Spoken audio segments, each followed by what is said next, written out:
don't want to talk too long. We have a heavy program today.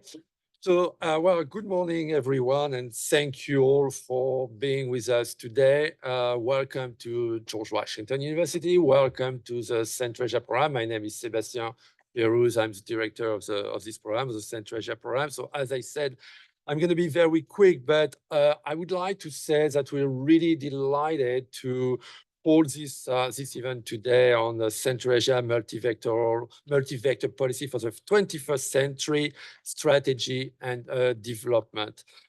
But before delving into this rich content of today's events, I would like really to express my gratitude to the International Tax and Investment Center, which is our co-organizer and the sponsor of this event today. And special thanks go to Dr. Ariel Cohen, to Mr. Wesley Hill, and to Mr. Quinn Buckley, who invaluable contributions to organize this event. I mean, without their efforts, today's event wouldn't have been possible. We have today a very distinguished panel of almost 12 experts and policymakers who are going to delve deep into the multifaceted dimensions of Central Asia's multi-vector policy. And we are sure, of course, that this event will be informative, of course, very informative, but not only informative, it will be productive. And we also thought that it would be good to have a hybrid event because it's a way to make it more interactive with a wider audience. So I'm talking to our online audience here. If you have any questions during the panels, please send them to the chat box. So we will have two panels today, one this morning on the new geopolitics of Central Asia, rebalancing China, Russia, and the West. We will have a 45-minute break for lunch, and then we'll have a second panel from 12:45 ET on new economic paradigms in Central Asia, new energy transitions, connectivity, and beyond. But before our first panels, we're very privileged today to have a keynote speaker, a very famous keynote speaker, I should say, Professor Frederick Starr. Professor Starr joined the American Foreign Policy Council as Distinguished Fellow for Eurasia in January 2017. He serves as a founding chairman of the Central Asia Caucasus Institute. He's also a research professor at Johns Hopkins University SAIS in Washington, and the head of advisory council at the Institute for Security and Development Policy in Stockholm. Professor Starr has worked on a wide range of topics on Central Asia, including on the challenge of reopening continent-wide transport passing through Central Asia and Afghanistan. He published a series of articles on this topic between 2000 and 2008, and a book entitled The New Silk Roads, which was published in 2007. And other books, such as Key to Success in Afghanistan, published with Andrew Kuchins and other authors, and Afghanistan Beyond the Fog of Nation Building, Giving Economic Strategy a Chance. And Professor Starr has also worked a lot on on other regions, and especially on the Caucasus, and generally speaking, on Eurasia. So once again, thank you all very much for being with us today.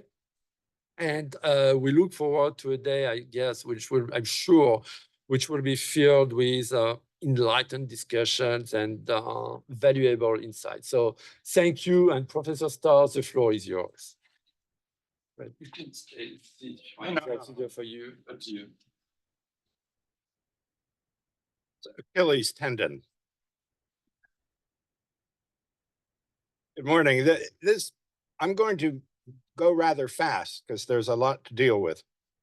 But the idea of multi-vectored policy, you could say it's ancient, it's been done all through the centuries, but it is very simply a means of building a policy of building cordial relations with multiple countries in order to restrain any of them from doing bad things. That's multi-vectored policy. You could say the United States did it, after the revolution, when first we turned to France and then briefly to Russia. It's old stuff. And after the collapse of the USSR, for example, Nazarbayev de facto did this, as did Kuchma in Ukraine. This was very much in the air. And it was finally systematized in a book totally neglected today by Tokayev, the current president of Kazakhstan, who basically said, well, let's use China to balance Russia, and then later wrote an article in which he said, let's use the West, specifically America, to balance both of them. So that's what it was and what it is.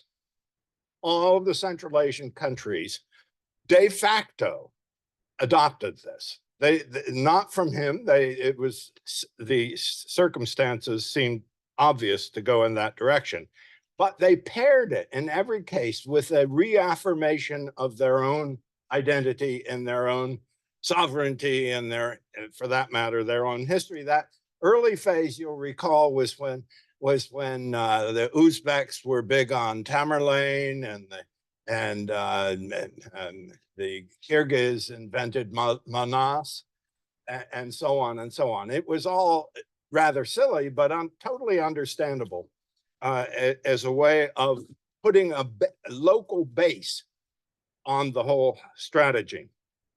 Now,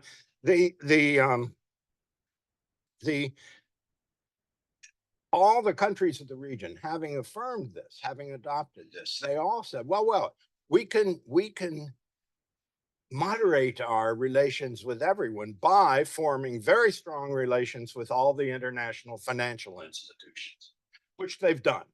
This is not just an economic move. This is also a way of playing, if you will, the multi-vectored game.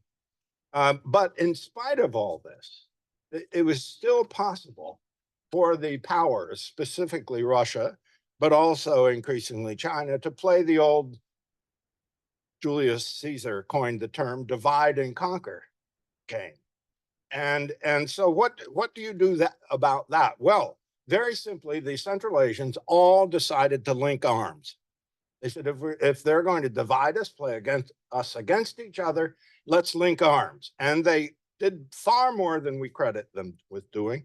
We know about the nuclear-free zone, which took them about a decade to get through, and which the United States, by the way, has yet to ratify, which is rather silly.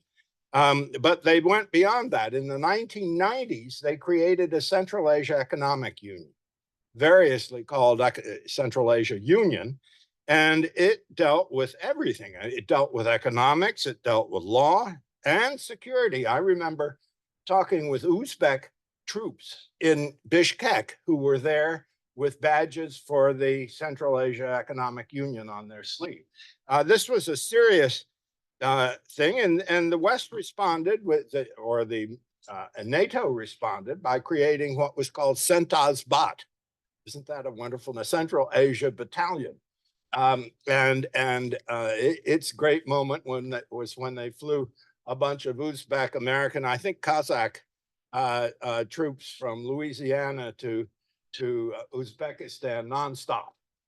That was a great achievement. But here's my point: that that this was so successful, this Central Asia Economic Union, that Putin asked to become an observer. They asked everyone, well, what about this? And no one would say, we didn't object. No one else objected. And so he became an observer. 2 years later, Putin asked to become a full member. Again, we didn't object. No one objected seriously. And then, of course, 2 years later, he closed it down. And that's exactly when he created the Eurasian Economic Union. And it's exactly when the CSTO, Common Security Treaty Organization, took off.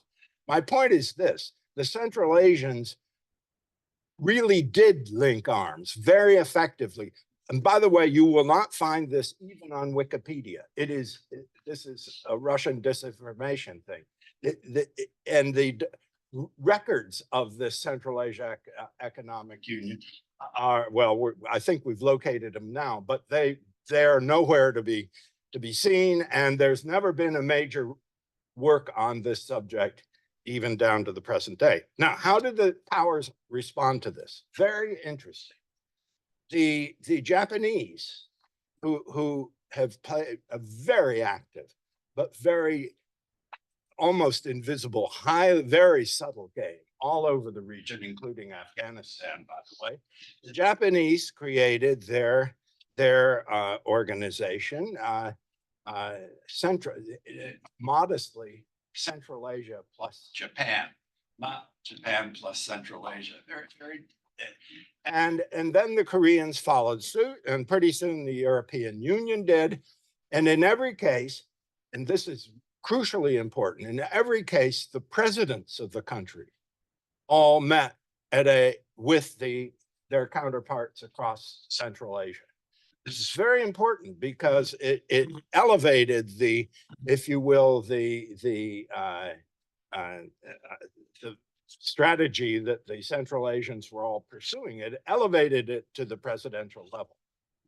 Now, this is the way things were. The United States participated in this by in 2015 creating the C5+1, which now has been supplemented with a B5+1, which is a business parallel organization to C5+1. It's having a big hoo-ha next week in Almaty. This organization, I want to stress, was not invented here in Washington. It was proposed by the Kazakh ambassador after much consultation with all sorts of friends here in town. And Mr. Kerry, basically wanting to get the whole thing off his back, approved it, and then did very little to give it substance and to translate it into anything concrete. Meanwhile, Mr. Putin was himself very active in this period, and very actively manipulating the Central Asians, playing them off against each other in very clever ways.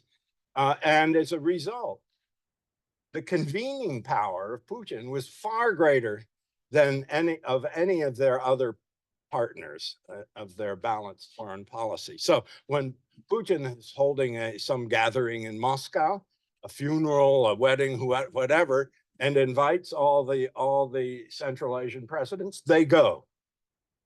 And that was the reality down to very recently. And the Central Asians play this game. The Kyrgyz business people have been buying first-class business jets and selling them to their friends in Moscow, oligarchs. That's going on as we sit here today. And as you probably know, the sanctions busting all over the region. It's not because the governments approve it or welcome it, but they really don't have the capacity to prevent it. So as a result, Russia has been able, till very recently, to play a very strong game. One of the richest men in Russia is a Central Asian, and he gave vast amounts of money to Tashkent to build this new Center for Islamic Culture, which is run by a very un-Islamic scientist who certainly likes wine. But he also has funded all sorts of things around the country. His daughter is all over the place. This is very clearly Putin's effort, part of Putin's general effort to basically brush aside the other partners in this balanced foreign policy, this multi-vector foreign policy. And as a result, you have, for example, the new Samarkand airport built with Russian money. This is the way it is there and across the region. As I should say, notably Turkmenistan today. But Ambassador Mustard will have a lot to tell us about that, I'm sure. Now, meanwhile, China during exactly the same period. Another part of the multi-vector balance, if you will, is also pushing up its level of engagement, as you know, first with the Belt and Road Initiative, which was announced, worth stressing, in Central Asia. It could have been announced anywhere, but it was announced in Central Asia. And then there are investments all over the place, most recently, huge one in automobiles. Wonder if they're going to blow GM out of the business in the region. We'll see. And loans. And as you know, the loan tool, the loan weapon, if you will, hangs over the every state in the region to some extent, but several, especially Tajikistan and Kyrgyzstan, very heavily indeed, being almost a controlling factor. Now, most important is that Mr. Xi has created his own C5+1. And unlike ours, which after 10 years or 9 years, President Biden finally met with him for an hour or so on the fringes of the most recent UN meeting in the last fall. But prior to that, no American president had ever, to this day, has ever been in the region. And Mr. Xi invites all the presidents of Central Asia to come to China. They have a tremendous fancy hoo-ha, and it goes on for days, and he's having the same very splendid opening sessions in Samarkand as well. So you can say that what's going on is clear competition among the players in the multi-factored policy. So that really complicates things for the Central Asians. Very nice to mouth this policy, but the players on their game card are hyperactive these days and creating complications for the Central Asians. Now, let me turn to something very interesting, further complicating it. It is the list of players on this multi-vectored game has expanded. And you know about this. I just want to remind you, there are other factors in this balance today that weren't there 5 years ago. I start with Turkey. They were always building all the hotels around the region, airports, and so on. But only recently has Mr. Erdogan created a Turkic initiative. He's using, I think, unwisely, an ethnic and linguistic basis, which of course excludes Tajikistan, half of Uzbekistan, and much of Afghanistan. But that'll probably soften out over time. The Turks are in the game now. Beyond that, we have the Middle East, and just check the list of recent big contracts and big investments. Where are they coming from? If you take Central Asia and the Caucasus as a whole, one of the biggest, fastest growing factors is the Middle East, the Gulf states particularly. They are all over the place. All the presidents of Central Asia countries go there. Why? Not just because they see dollar signs, but because they see this as a new player in the balance game, in the multi-vector game. And then beyond that, and this I want to stress, if you're going to look down the road, which we must, that's what we should be doing. What about India? India is the largest country in the world in population. It has the fastest growing economy. And unlike China, it has deep traditional cultural links with all of Central Asia and Afghanistan and Azerbaijan in a way that China couldn't think of. There's always a huge gulf between China and the Central Asians. It was crystallized in the famous battle in the 7th century when the Central Asians, basically Turkic army, defeated Chinese army, and they withdrew beyond the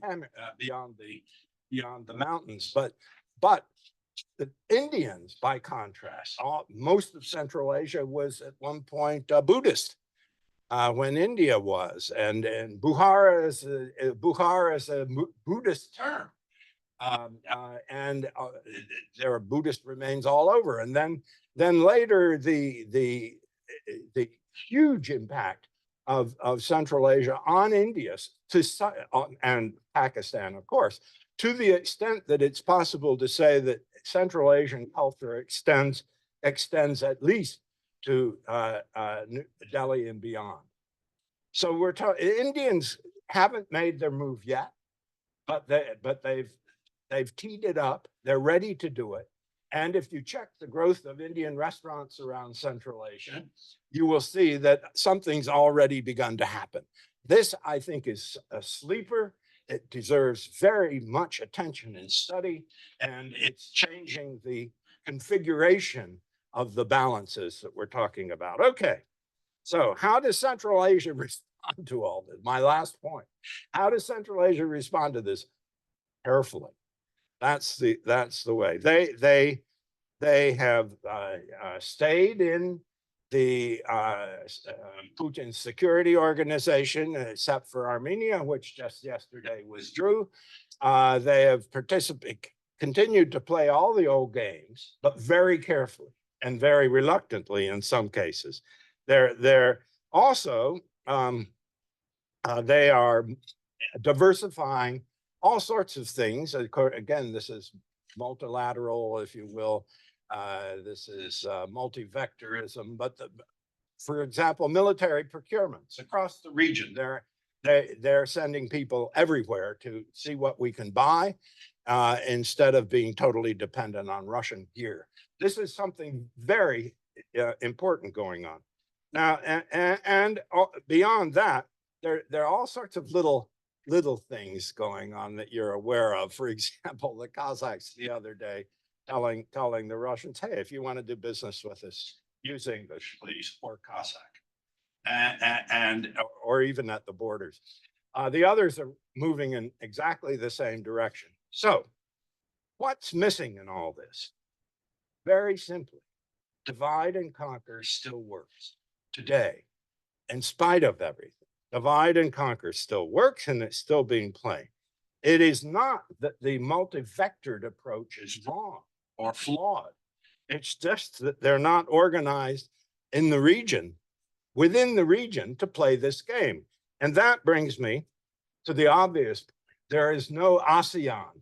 There is no Nordic Council. There is no Caribbean Council. It's the only region in the world without its own regional infrastructures, organizations, consultative groups in business and law, everything. It's the only region without that. And why? Because of Russian pressure, of course. Divide and conquer. So here, this brings me finally to the situation in the United States. Hats off to the effort currently underway in some departments to activate the C5+1 or the B5+1. Hats off to them for that. It's too little too late, but it's better than nothing. However, none of this is going to work, nor will it work from the EU, nor will it work for any of the other players in the balance, in the multi-vectored world, unless the Central Asians themselves are able effectively to link arms. Not under a meeting with Xi or with Biden or with Putin or any outsiders, but alone among themselves. Now, this is my final point, that the United States should be promoting not just C5+1, the American link, but it should be asking the Central Asians, what can we do to help you put together your own secretariats in all the key areas? What can we do? Now, the Central Asians want this. 2 years ago in the summer, they met, all the presidents who meet regularly now, and they didn't in the past. They met in Chopanata, in beautiful spot in Kyrgyzstan. And they listed, I think, 23 areas where they wanted to create joint infrastructure. And we're currently trying to identify progress in each, see exactly what's going on. My point is, they understand this too. They're not dumb. They understand they need to link arms. They're past the narrow post-independence chauvinism that made them, put them at odds with each other. They're all of them are past that.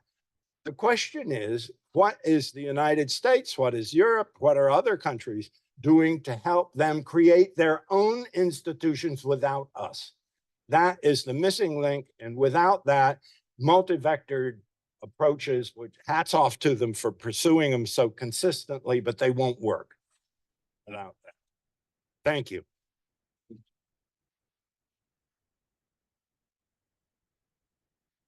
We can take just 4 minutes for questions. I mean, if there are some questions in the audience. Rebuttals. Well, I mean, can I get the mic? Yeah. Oh.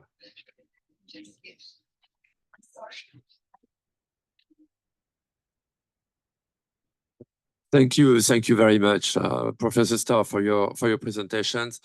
I mean, just a quick question before we move to the next panel, but I was wondering if you could say just a few words on how the Central Asian countries, I mean, it's probably going to be addressed during the next panels, but how the Central Asian countries use a middle corridor, how they see it really as a way to develop the regional economy, to develop the regional integration, and this actually multi-vector policies that we're talking about today. Very important issue, the middle corridor, and it affects everyone in a positive way, potentially. It's hard to identify the negatives of this project, which is moving forward. And it's a rare area where there's a lot of cooperation east and west, meaning China and Europe. That said, I think we have to be stone sober about the middle corridor. And that is the Russian corridor is not dead. It's not going to go away. And we have to think about the speed, the efficiency, the support facilities along the way, the legal status, the insurance conditions, et cetera. All of those things have to be at a very high level on this middle corridor, or it won't work. It'll lose out to Russia in the long run. Now, there's a second point, totally neglected in today's discussion, especially here. And that is, the middle corridor does address the part of the landlocked status of Central Asia. It addresses the eastern window and the western window. It doesn't address the southern window. And that is absolutely the crucial issue. It was before Taliban. It was during the previous Taliban. It was during the American period there, and it is today. All the Central Asian countries want, and Azerbaijan actively want, and are vigorously pursuing this southern corridor in bilateral contacts with the new government in Afghanistan. I think, and the Russians and the Chinese are both playing very tough games to have parallel routes that avoid this corridor. The one that for the Russians goes down through Azerbaijan to Iran, and for the Chinese, it goes down through the Karakoram highway down to Gwadar on the Pakistani coast. I think this is, if we want to be serious about our part in this balance, in this multi-vector game going on, we have to think through our role vis-a-vis the southern corridor, that there are major conferences involving Taliban leaders in Uzbekistan, Kazakhstan. Kazakhstan is doing $1.5 billion of trade with Afghanistan today and wants to double it. My point is, yes, the middle corridor issue, very important. But if we continue to close our eyes to the southern corridor, rest assured that the Russians and Chinese will absolutely take it. Thank you so much, Professor Starr, for your presentation, for this discussion. I mean, I think, well, we need to move to the next panel, but I'm sure that Professor Starr can jump into the conversation in the Q&A session. He will have so much to do. So please join me to thank once again Professor Starr for his presentation. Thank you very much. And now I'll give the floor to Ambassador Alan Mustard, who is going to moderate the first panel. So Ambassador Alan Mustard has 38 years of diplomatic service as a U.S. ambassador to Turkmenistan from January 2015 to June 2019. He's a fluent Russian speaker. Ambassador Mustard spent roughly a third of his career as an American diplomat, either in the former Soviet Union or in Washington, dealing with that region. His other postings include Vienna, where he covered 7 countries of Central Europe, Istanbul, where he covered Turkey, Syria, and Lebanon, Mexico City, and New Delhi, where he covered India, Bangladesh, and Sri Lanka. He was a chairman of the board of the OpenStreetMap Foundation from 2019 to 2021, and he's currently on the board of directors of American Youth Philharmonic Orchestra. So thank you so much, Ambassador Mustard, for being with us today, and the floor is yours. Thank you, Professor. We have 4 speakers today. I'm going to ask all of you to hold your remarks to 15 minutes max, so that we leave time for questions. I have a timer that I will set, and when it rings, if you want to continue, we will take a vote of the other speakers as to whether they want to sacrifice their time for you. Our first speaker will be Dr. Ariel Cohen. You have his biography in your sheets that you picked up. And I'll just say that, gosh, Ariel, we've known each other for at least 30 some years, which is odd since we're both of us in our early 40s. Getting younger. That's right. But please go ahead and start. Thank you very much, Ambassador Mustard. I also want to thank Sébastien Pérouse for graciously co-hosting, co-organizing, co-sponsoring this event. It is a pleasure to be here in the august company of esteemed colleagues who worked all their lives on this important region. And I say it's important.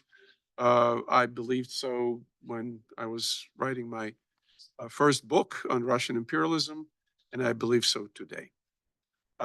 Central Asia and the Caucasus are important interconnection areas, regions that connect East Asia, and we began our conversation about the corridors, and also, as Fred pointed out, published and proselytized on, the north-south axis is equally important.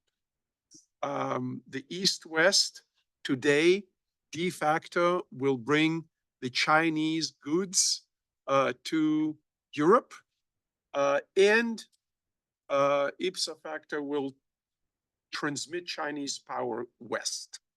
Whether this is going to be successful or not, I think Kamran will have a different opinion here, but we cannot neglect the potential of the corridors, both the northern and the central, and the infrastructure that China is investing heavily to develop its transportation system to the west. As well as China, we see it in the Belt and Road, is building infrastructure in the Indian Ocean, in Africa, in Europe, and the pushback now, and the internal domestic developments in China may slow it down. Whether it'll stop it or not, I think nobody knows the answer. It depends on the Chinese internal developments. It depends on the friction between the West and China. Furthermore, we've seen that China's trade with Central Asia now is 10 times higher than the United States trade with the region. I think this tells you a lot. The number and the intensity of summitry, of meetings of President Xi and of Putin with the leaders of Central Asia versus the lack of summitry, with the exception of the recent C5+1 meeting in the UN on our soil, but not in Central Asia. That juxtaposes the US and Western interaction with the region. Furthermore, the recent C5 with Chancellor Scholz and the visit of President Macron to the region without the appropriate follow-up and multi-billion-dollar investment will remain in the realm of diplomacy, but not in the realm of strategic cooperation. In a recent workshop at CNAS, a lot of attention was paid to the Russia-China interaction in Central Asia. The majority conclusion was that China and Russia may have differences, but Russia manages its relationship with Beijing very carefully. It has bigger fish to fry. It needs China's backing in its European policy, in its war against Ukraine, and in its confrontation with the United States and the West. In a recent war game that I participated, it was very obvious that Moscow is deferring to Beijing in major strategic questions. And I think it is not accidental that in that war game, senior American experts on Russia reflected that position of the Kremlin. But as Fred pointed out, Central Asia, in terms of external involvement, is far from limited to Russia, China, and the US. Turkey is an important player and is increasingly interested in projecting its influence and power to the region that is majority Turkic and absolute majority Sunni. Only Tajikistan speaks Tajik, Dari, but all the rest of the countries, the native language speakers, after a minimal upgrade or study, can understand and speak Turkish. Their cultural ties, there are a lot of economic ties, especially in construction. Their military ties increasingly. And that is very interesting because for 30 years since the independence, the predominant power in military and security training and assistance and weapon sales was Russia. There were minimal Western involvement, but now Turkey is also playing this game. Fred, you mentioned the Arab investors. When you go to a place like Astana, you're told this mosque, or Tashkent, this mosque was built by this sheikh, this mosque was built by that sheikh, but also this office complex, this hotel, and other investments by the Gulf countries. As I do a lot of energy work, the amazing solar projects in Uzbekistan are funded from the Gulf, very economically effective, with something like 3.5 cents per kilowatt from solar, and of course, Uzbekistan has 300 days out of 365 a year of sun exposure. So it's economic, it's a future, it's green. And while I'm not an advocate of 100% renewables this moment, increasing the production of electricity through solar and wind is indeed the trend we're seeing everywhere. Gas is still important and will remain important, especially as the pressure on countries like Kazakhstan to phase out coal is continuing and increasing.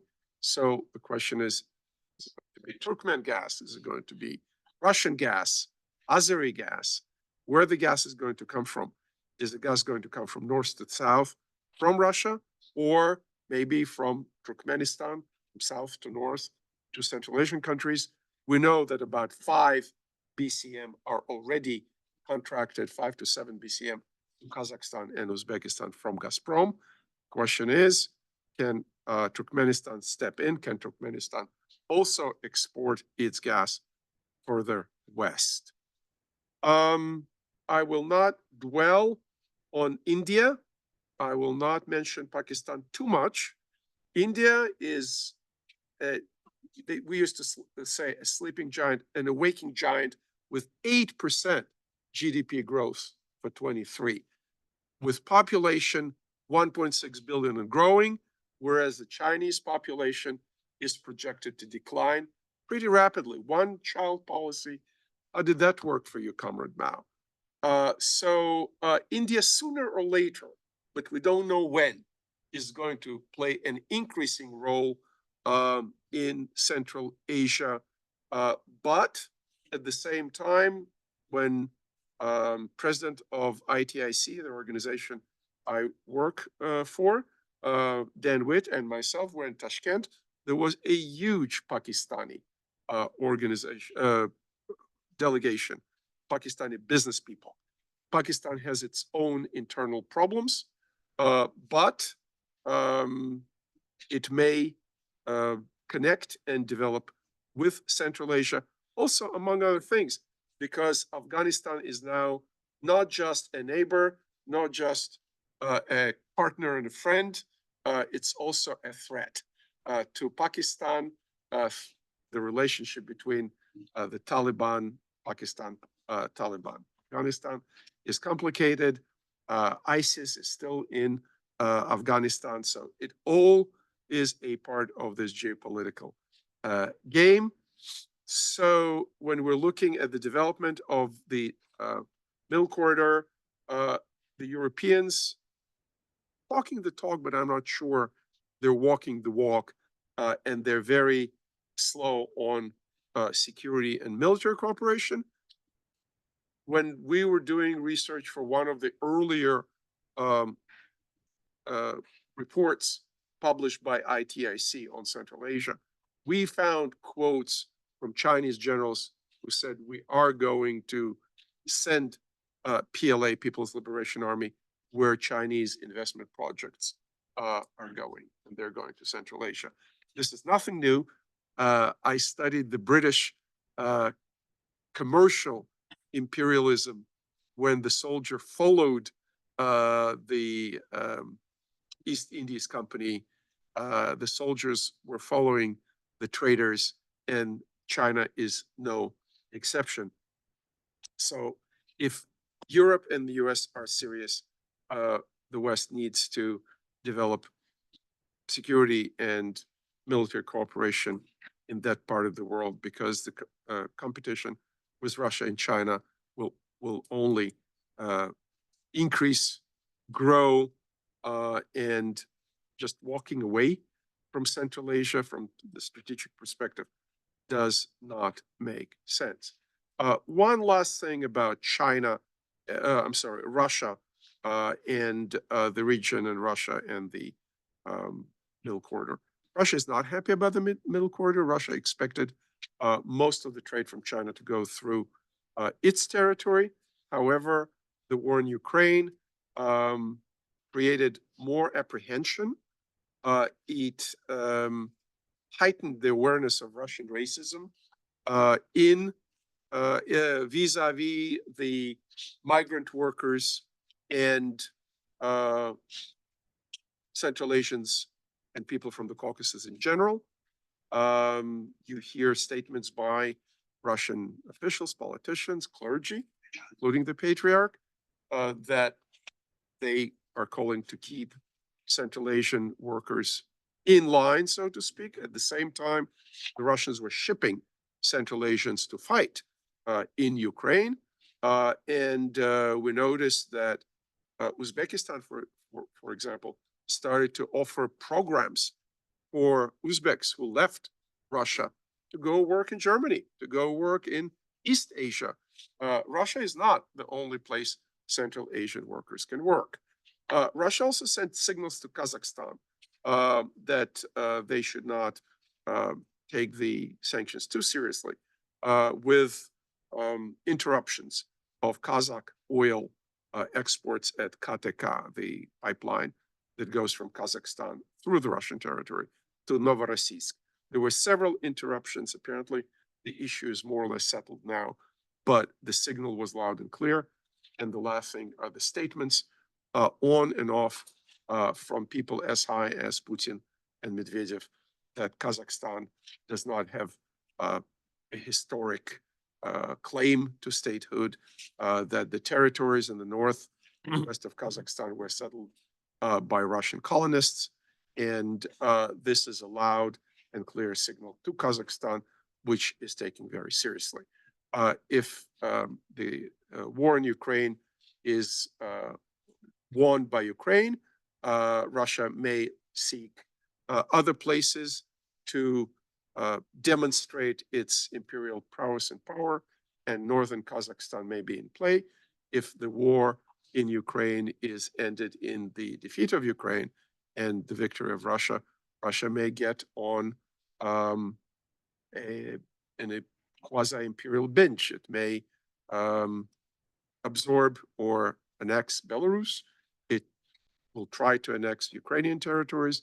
And again, Kazakhstan's territory in the north and the west is in play. I would not diminish that threat.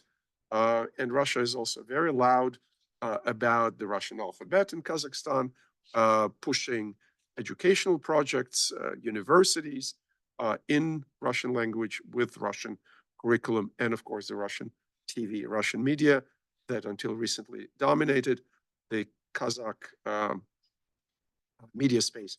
And now I understand it's diminished a little bit. So I'm not going to bring the extension of my presentation to a vote. I'll stop myself right here and let Ambassador Mustard to manage. Thank you, sir. Excellent comments. Thank you very much, Ariel. We will move right on to our next speaker, who is Dr. Kamran Bukhari. Again, you have his biography in your handouts, and no further ado, Kamran. I started my own timer just in case. Ambassador Mustard, thank you so much. It's a pleasure to be in the company of distinguished colleagues and speakers, Mr. Herbst, Dr. Cohen, and Professor Starr. I think Professor Starr and Dr. Cohen have laid a great framework for this conversation. What I'm going to do is offer what is technically called a strategic net assessment.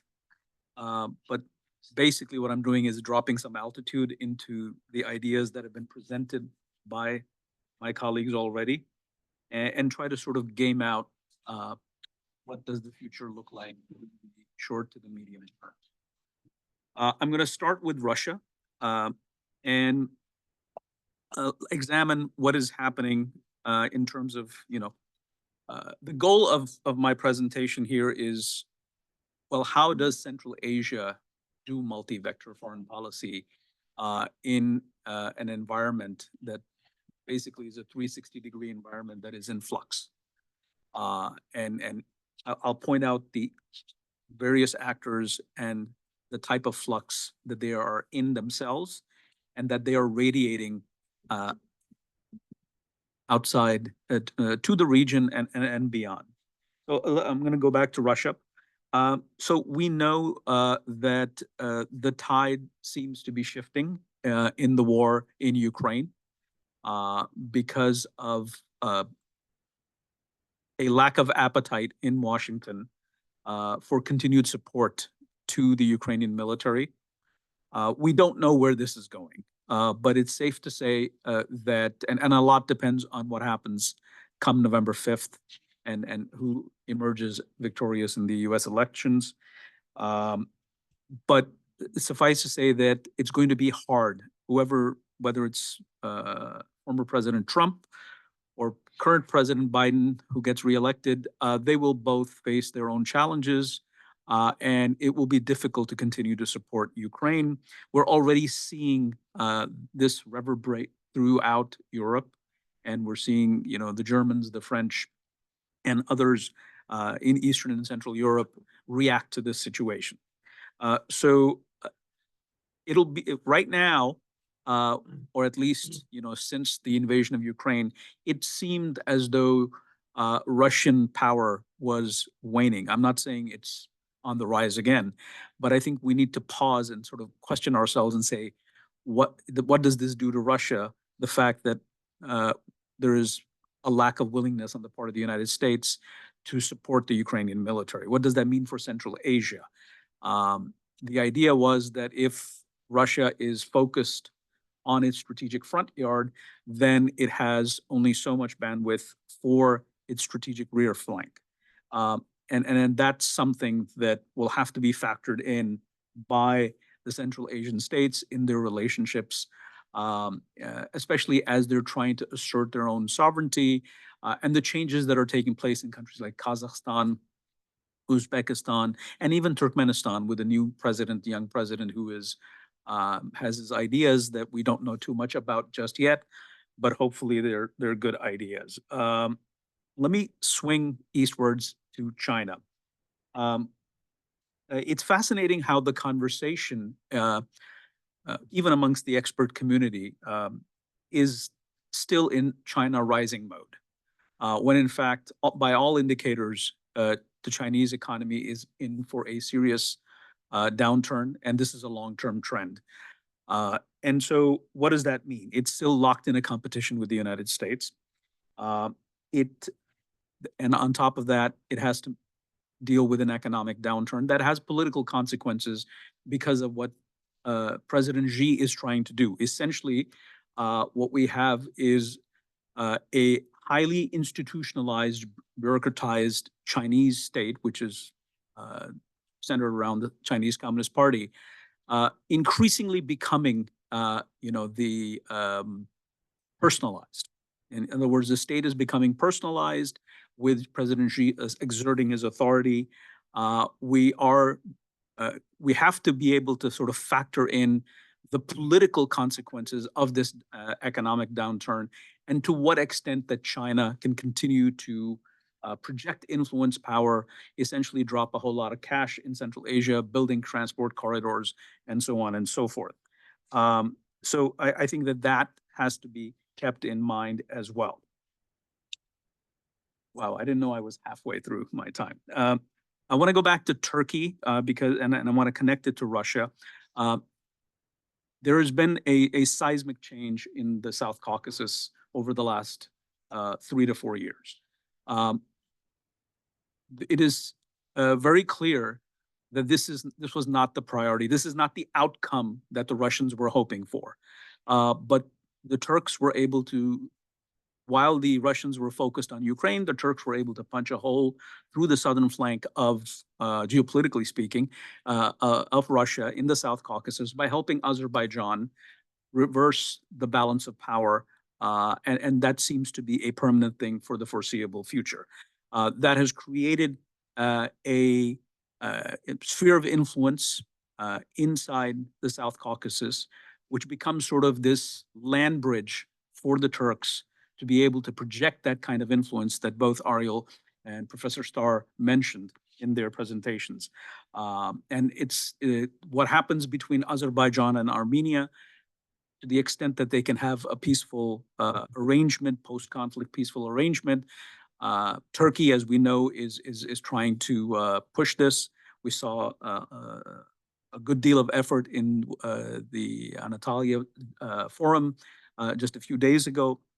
We had some positive messaging, at least from the Armenian Deputy Foreign Minister, saying they're ready to sign an agreement.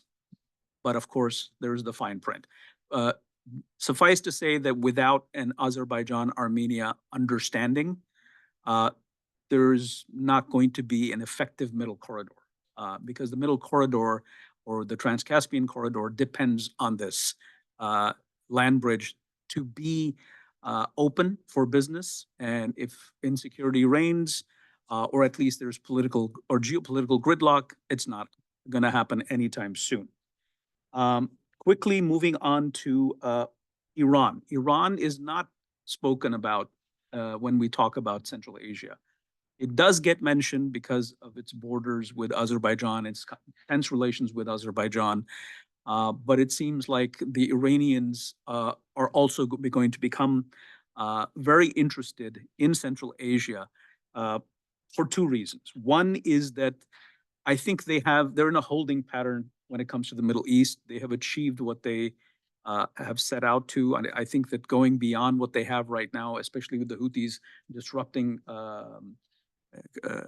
maritime traffic in the Red Sea, I don't think that there's much that they can do beyond it. A lot has to depend upon what happens in Gaza.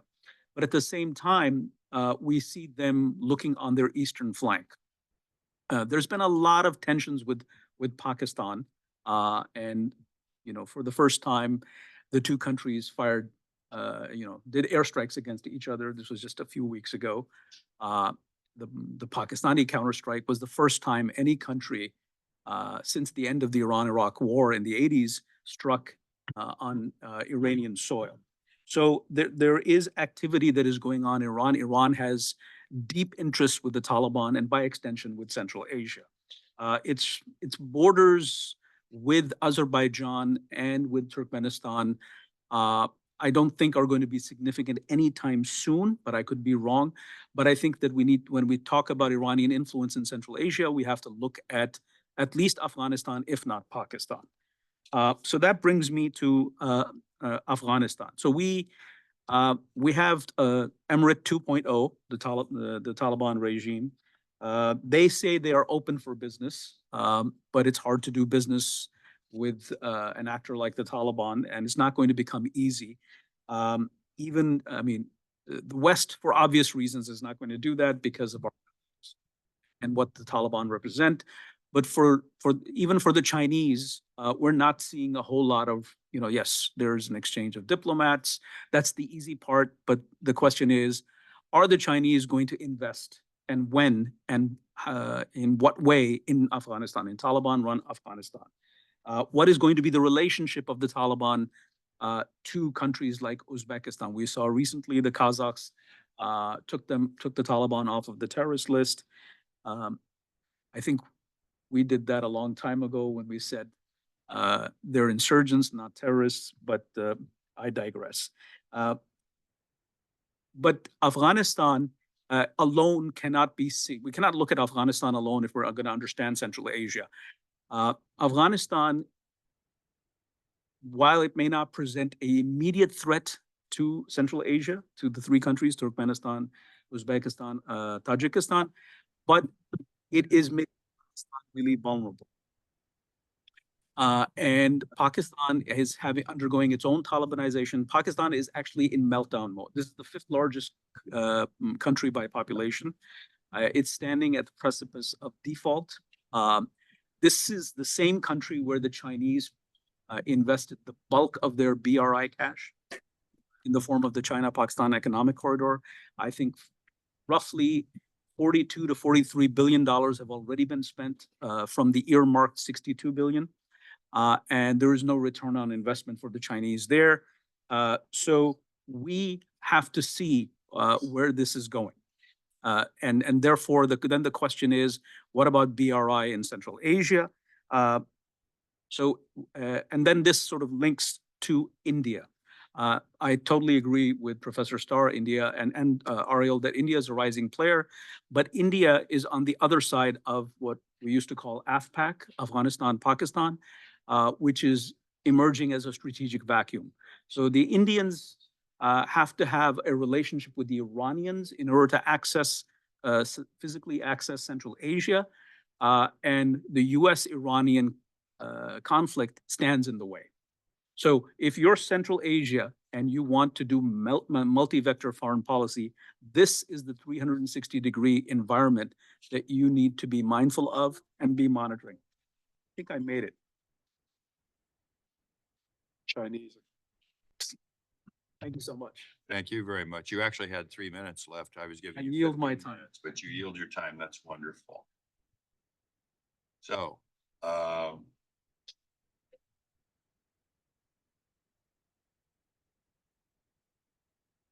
next speaker is Ambassador Kairat Abouzeitov, who is online. And sir, the floor is yours.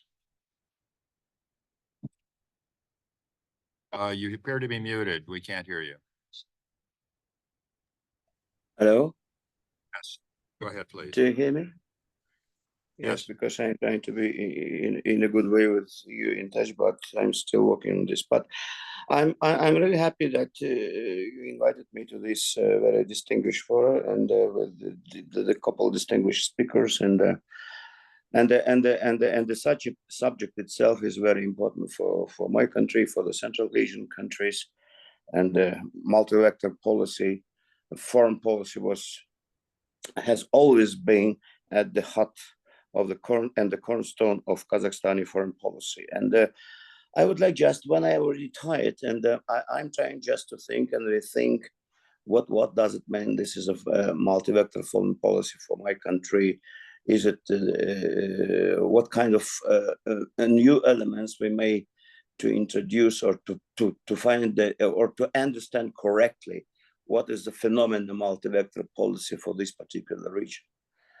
In my understanding that in just only in 2007, this concept was introduced officially in the address of the President Nursultan Nazarbayev to the nation. But before this, the first elements of the multi-vector foreign policy was elaborated 15 years ago. And first of all, in the article of the President Nazarbayev, which was named that strategy for the formation and development of Kazakhstan as sovereign state. And it was published in 1992, just practically immediately after when we gained, or as Marta Brillo could say, catapulted to independence. And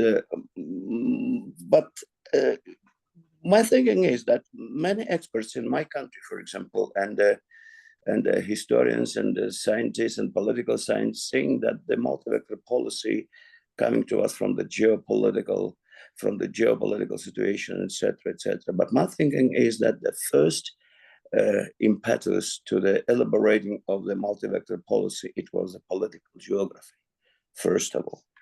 And before this, because in 1992, I was invited as an expert, young experts, to participate in the preparation of this Article 2. And during this period of time, I worked in the Center for Strategic Studies under the president. And it was an interesting and amazing story, because you can imagine that if it will be touched and to tackle the problem of the economic development, for example, for Kazakhstan, we have a good economists during this period of time, of the lawyers, or legal advisors, something like this. But in the foreign policy, it was absolutely a new story, absolutely fresh story for my country. And we're trying to start with zero to think about what we have to do and where we are and what we are looking to do in this future. And my thinking is that the first elements of this multi-vector foreign policy was introduced in 1992, and after that, when I was joined to the Minister of Foreign Affairs, and we did a lot in order to find the way how to elaborate this concept, trying to find the way to introduce our country as a country which are looking for good and friendly relationships with all countries in planet. But the first and extremely important moment for our history during this period of time, it was first our neighbors. And why I'm saying political geography, because the firstly, multi-vector foreign policy was introduced as an element to establish a good relationships with our neighbors, first of all, China and Russia and the Central Asian countries, which is we have borders in the south. And it has been done very, very successfully in my understanding, but it was we proceeding, as I've mentioned before, from the political geography one. The second one, this is the problem of the indivisibility of security. That's why in the first article in 1992, President Nazarbayev stressed point that the Kazakhstan, that this work had been done under the leadership of that this work has been done in order to gain security of our country first of all, and after that, just to say and just after that, to stay as a country as a whole. And for us, extremely was important to establish a very good relationships with our neighbors, first of all, just following and to understand where we are during this period of time. It was just only 13 pages document. I mean, that the document which was produced in 1992. But many of these aspects which was mentioned in these documents still are actual. And because the security of the new Kazakhstan was proclaimed as the main goal of its foreign policy. And security was to be ensured, among other things, by strategic partnership with neighbors, Russia, China, as well as our, as I said, mentioned, Central Asian countries. Then it was mentioned Turkey, then it was mentioned India and Pakistan. And starting from this, we're starting to learn that what we have to do in the future with the rest of the world. Because for us, as you know, that on the territory of Kazakhstan was deployed the fourth arsenal of nuclear weapons arsenal. And that's why we need, we did a lot in order to do a great decision and to join to the NPT treaty as non-nuclear weapon state. And we practically delete all nuclear weapons arsenal from the territory of Kazakhstan. And it is, and it will be, in my understanding, still the business card of my country.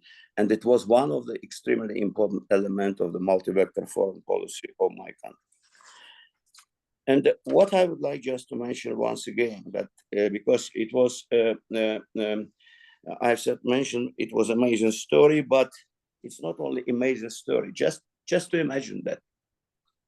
What is the result of the multi-vector foreign policy? If you'll take in consideration Europe, for example, and the OEC organization. OEC organization, we joined in 1993, and I just remember our first trips to Vienna, to the Hofburg, when we're sitting on the Thursday, as usual, it was the permanent commission meetings. And we were sitting around the table, and we practically all 5 Central Asian nations, and the European delegation, especially from the Central and the Eastern Europe, they say when they're proceeding towards our space, they're saying, "What this country are doing here?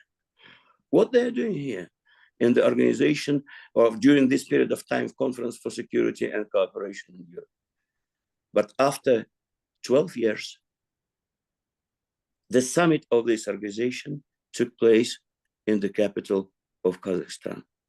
This is one of the great results of the multi-vector foreign policy of my country, as well as the countries of the Central Asian region. For me, extremely important just to learn for the Western countries and Western analysts for this time being that the Central Asia, as well as Kazakhstan, already a substantial part of the world. And for this point, proceeding from this point of view, in my understanding, and I'm totally support the Professor Starr, he was said that what now, so for example, for the United States, extremely important to to clarify what we are looking to do for the Central Asia, because extremely important for this time being for us that, yes, of course, oil, gas, yes, it's very important. Nuclear fuel is extremely important.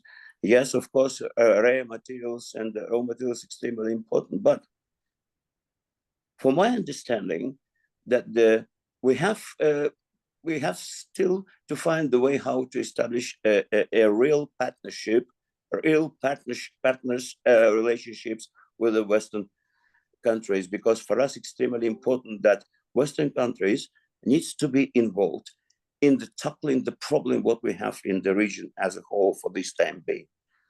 Yes, of course, multi-vector policy, foreign policy now is changing rapidly. I mean, that introduces many elements that we have to change it rapidly because of day-to-day world policy, which is changing drastically. But my thinking is that, for example, I would like just to tackle one problem, what we have. Yes, of course, we have WMD and proliferation, the problems of the new challenges, but we have specific problems for the region. For example, the water resource management.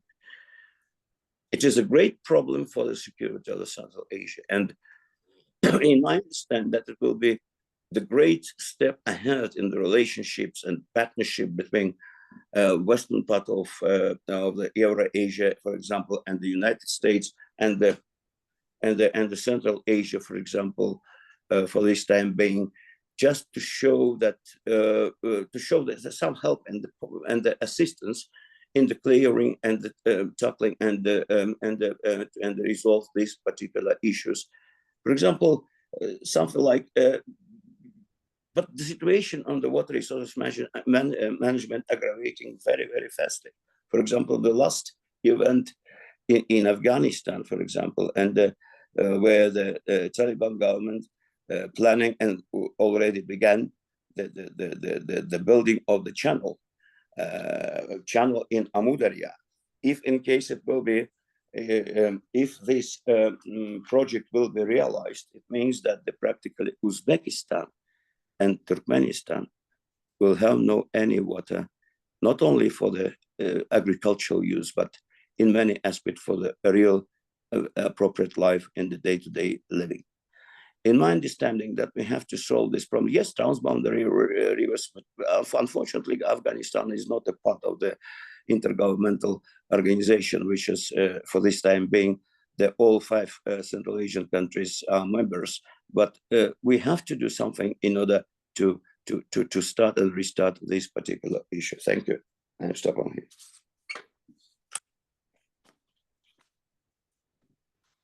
Thank you, Mr. Chairman. Thank you. Thank you very much, Ambassador. I've been asked to make an announcement. The next panel is going to start right after this one with just a 10-minute break. So please don't go away. Those of you who are remote, in the remote audience, please don't go away. We will have lunch after the second panel.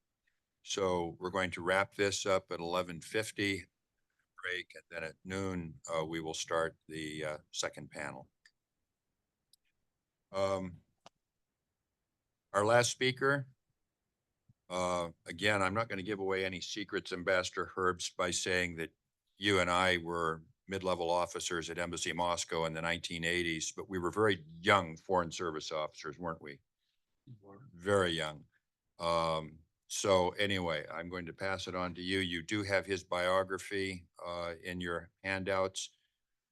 Please, John, go ahead. We were young, but we understood better than some people in the House of Representatives and some people in the current administration the need for strong American leadership globally, including confronting the greatest challenge facing the globe today, which is Moscow's revisionist agenda and war on Ukraine. It's great to be here. I apologize for being late. I apologize to my colleagues. I apologize to Fred Starr, the absolute Babe Ruth of Central Asian studies, not just in the United States, but in the West, maybe in the world, and to everyone in the audience. Central Asia is not just the center of Mackinder's world island. It also happens to be the neighbor of the United States' two principal adversaries, or as Vladimir Solovyov would say, principal enemies. And in theory, again, if you have sound geopolitical leadership, that would be reflected in American policy, which it is not. It was great to hear from our colleague in Kazakhstan Central Asian interest in a closer relationship with the West. Actually, I did not need to hear it from him, but the reminder is useful because the Central Asians are pretty good at geopolitics. Their neighborhood demands nothing less. We Americans with two large oceans can be a little bit less attentive to national security, although we have geniuses who think they know how to do this in power, and they don't. Fortunately, while the United States does not quite understand the importance of the region, some of our friends and allies do. I'm thinking specifically of Japan and South Korea. Other allies or partners are even more clueless than we are, although we're not completely clueless. And I'm thinking principally of the EU when I say that. The point is that given proximity, not just proximity, given adjacency to China and Russia, the West needs to be far more active in Central Asia than it is.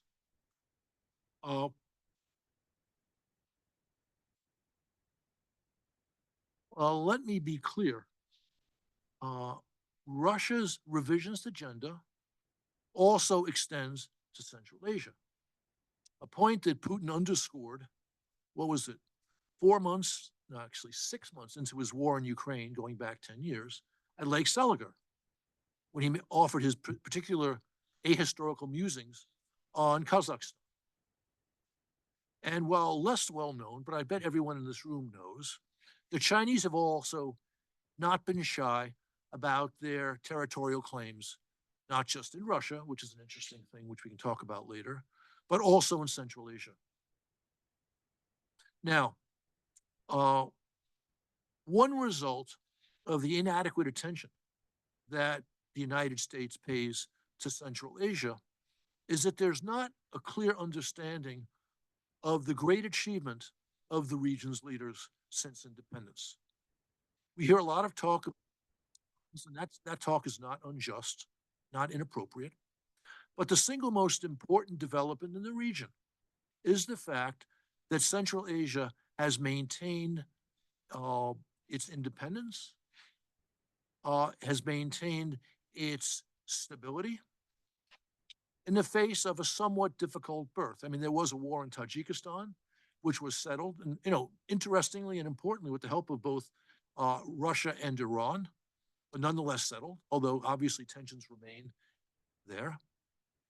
You've had to face a jihadi grab coming through Afghanistan, which began to be felt, let's see, it's now, 2024. So that was felt 27, 28 years ago, especially in Uzbekistan, but also in Kyrgyzstan.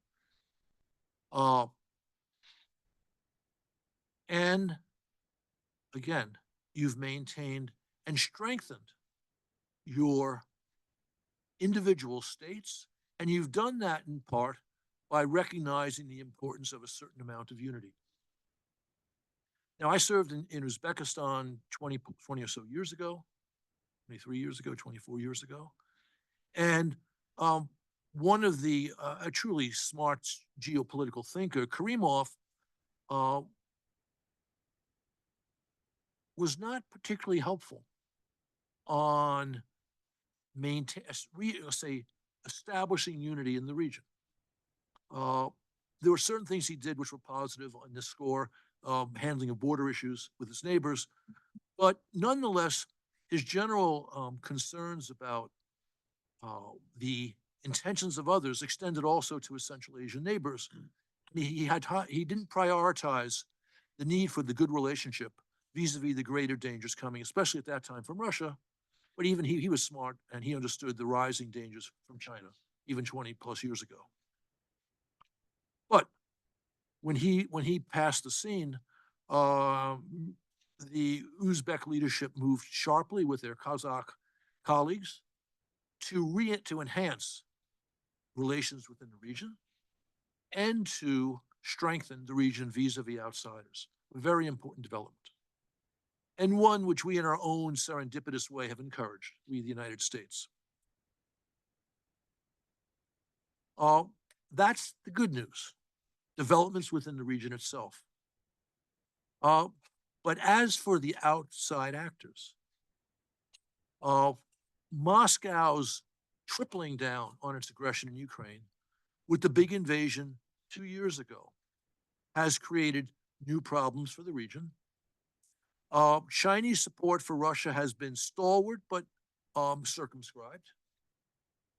And that's raised, but that support has been nonetheless stalwart. They have, among other things, permitted North Korea to send all sorts of weapons to Russia. And the sanctions we placed on Moscow, while not as effective as some people would like, have nonetheless had a real impact. And one way that Moscow has partly gotten around it is through sanctions evasion, which has raised dilemmas in Central Asia, which need to, in some fashion, be addressed in a more coherent way than they have to this day. But I'm not here to lecture Central Asia about sanctions evasion, Russia.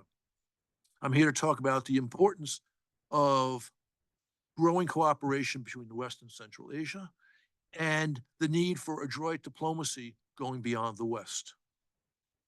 Before I get to that, let me talk about the war in Ukraine and what that means for your region. I believe absolutely that that Russia is a relatively quickly declining power. And the war in Ukraine has hastened that, although not guaranteed the result.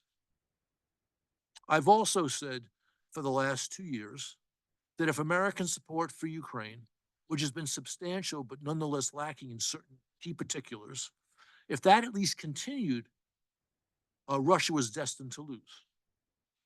The problem, of course, is now it's a very serious issue as to whether or not that aid will continue.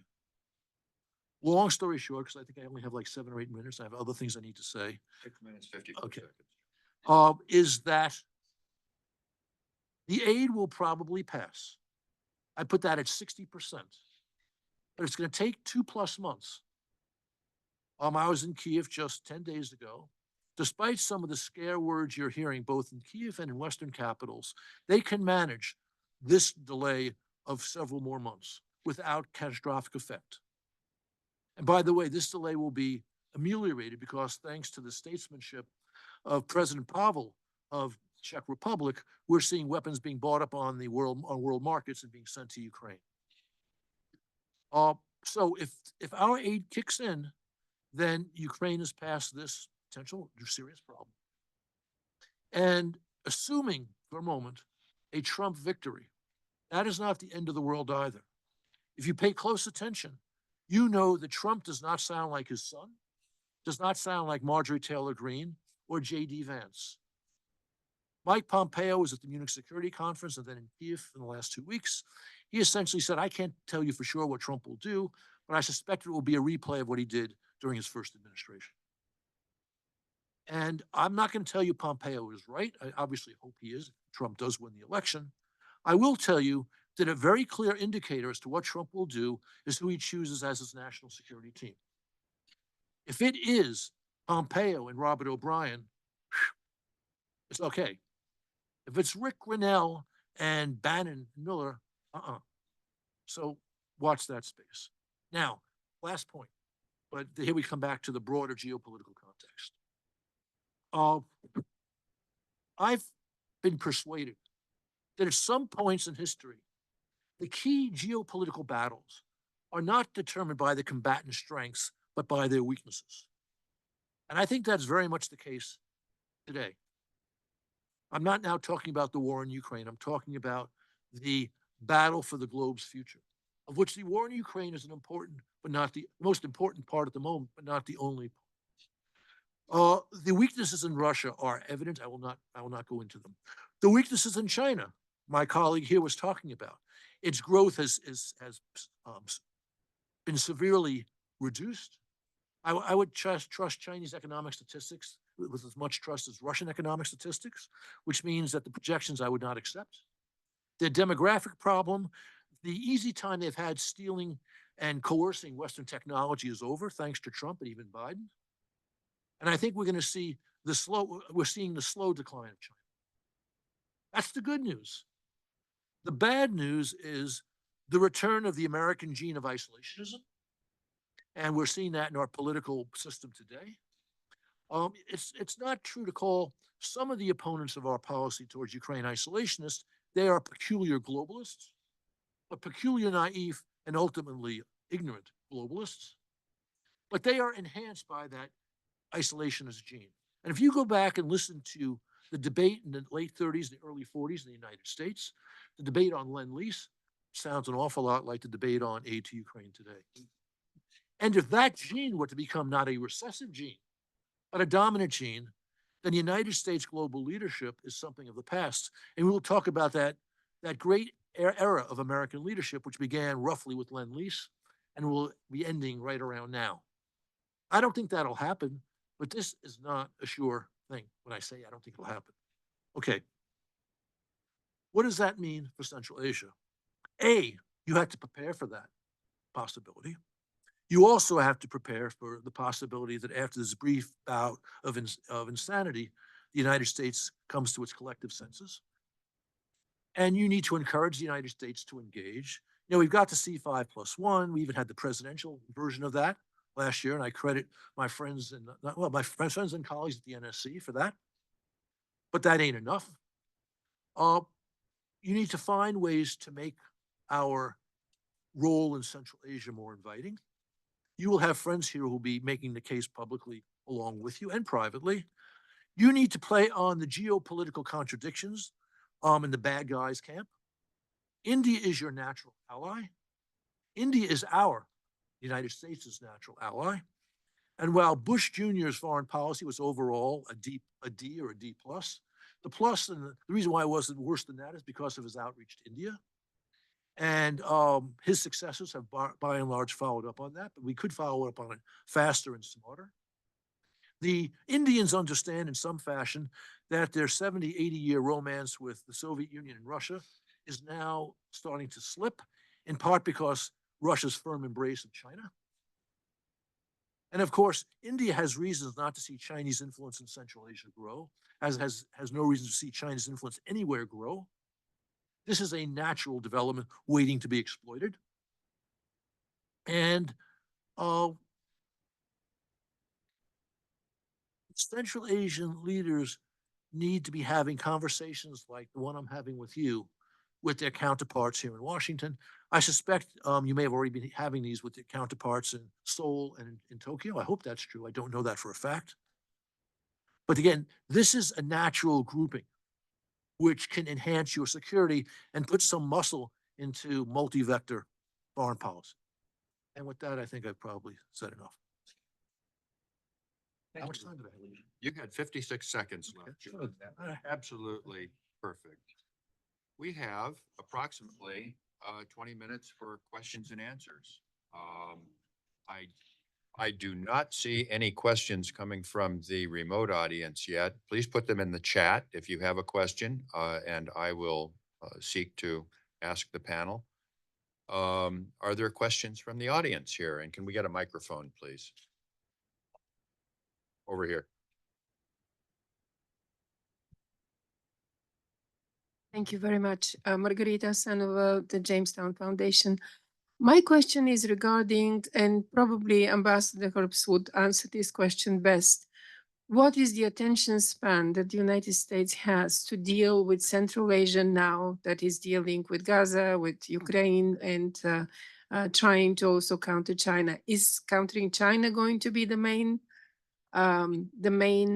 goal for involvement in Central Asia, or the climate agenda, which is going to affect climate changes, are going to affect Central Asia the most?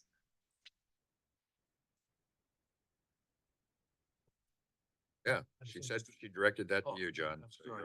you're on the hook. Sorry. Okay, no, I'm happy to answer. In fact, I'm eager to answer that. I think we're going to see more of the same in American policy towards Central Asia. So you have people, at the assistant secretary level and lower who would like to enhance our engagement in the region. And they've had some success. Again, I credit that level for getting Biden to do the C5+1 last fall.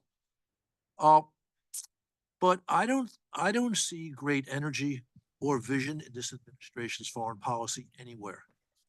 So the notion of improving our relationship with Central Asia will be part of our policy, but not a hard-edged geopolitical analysis as to why Central Asia is important to us. And I'm glad you mentioned climate, because I think that some of the worst mistakes of this administration's policies, domestic and foreign, come from, let's say, an unnuanced approach to this issue. That unnuanced approach may be partly intellectual. It is certainly partly political. The woke base of the Democratic Party is all in for a fast green transition, damn the torpedoes green transition, which has, in fact, led to higher energy prices in the United States, increasing Biden's domestic liabilities as he faces re-election, and a truly incoherent global foreign policy. If you accept the notion that dealing with Putin's aggression in Ukraine is the largest immediate problem facing our security, then our green policy has been an impediment to that. Why we have not been producing and exporting more oil and gas, which was one of Trump's real achievements, at a time when the Russians were turning off, we and the Russians were turning off their hydrocarbon supply, especially to our allies in Western Europe, is beyond me. So clear inability to, I'm not against the green transition. Let's not do it dumb. Let's not do it in a way that hurts working class Americans and a way that hinders our ability to stop, again, the greatest geopolitical challenge we face at the moment. If Biden took on Russian and Chinese revisionism with the energy and single-mindedness he's taken on the green transition, Russia would have already lost it. Crimea would at least be under direct threat from Ukraine or be in Ukrainian hands.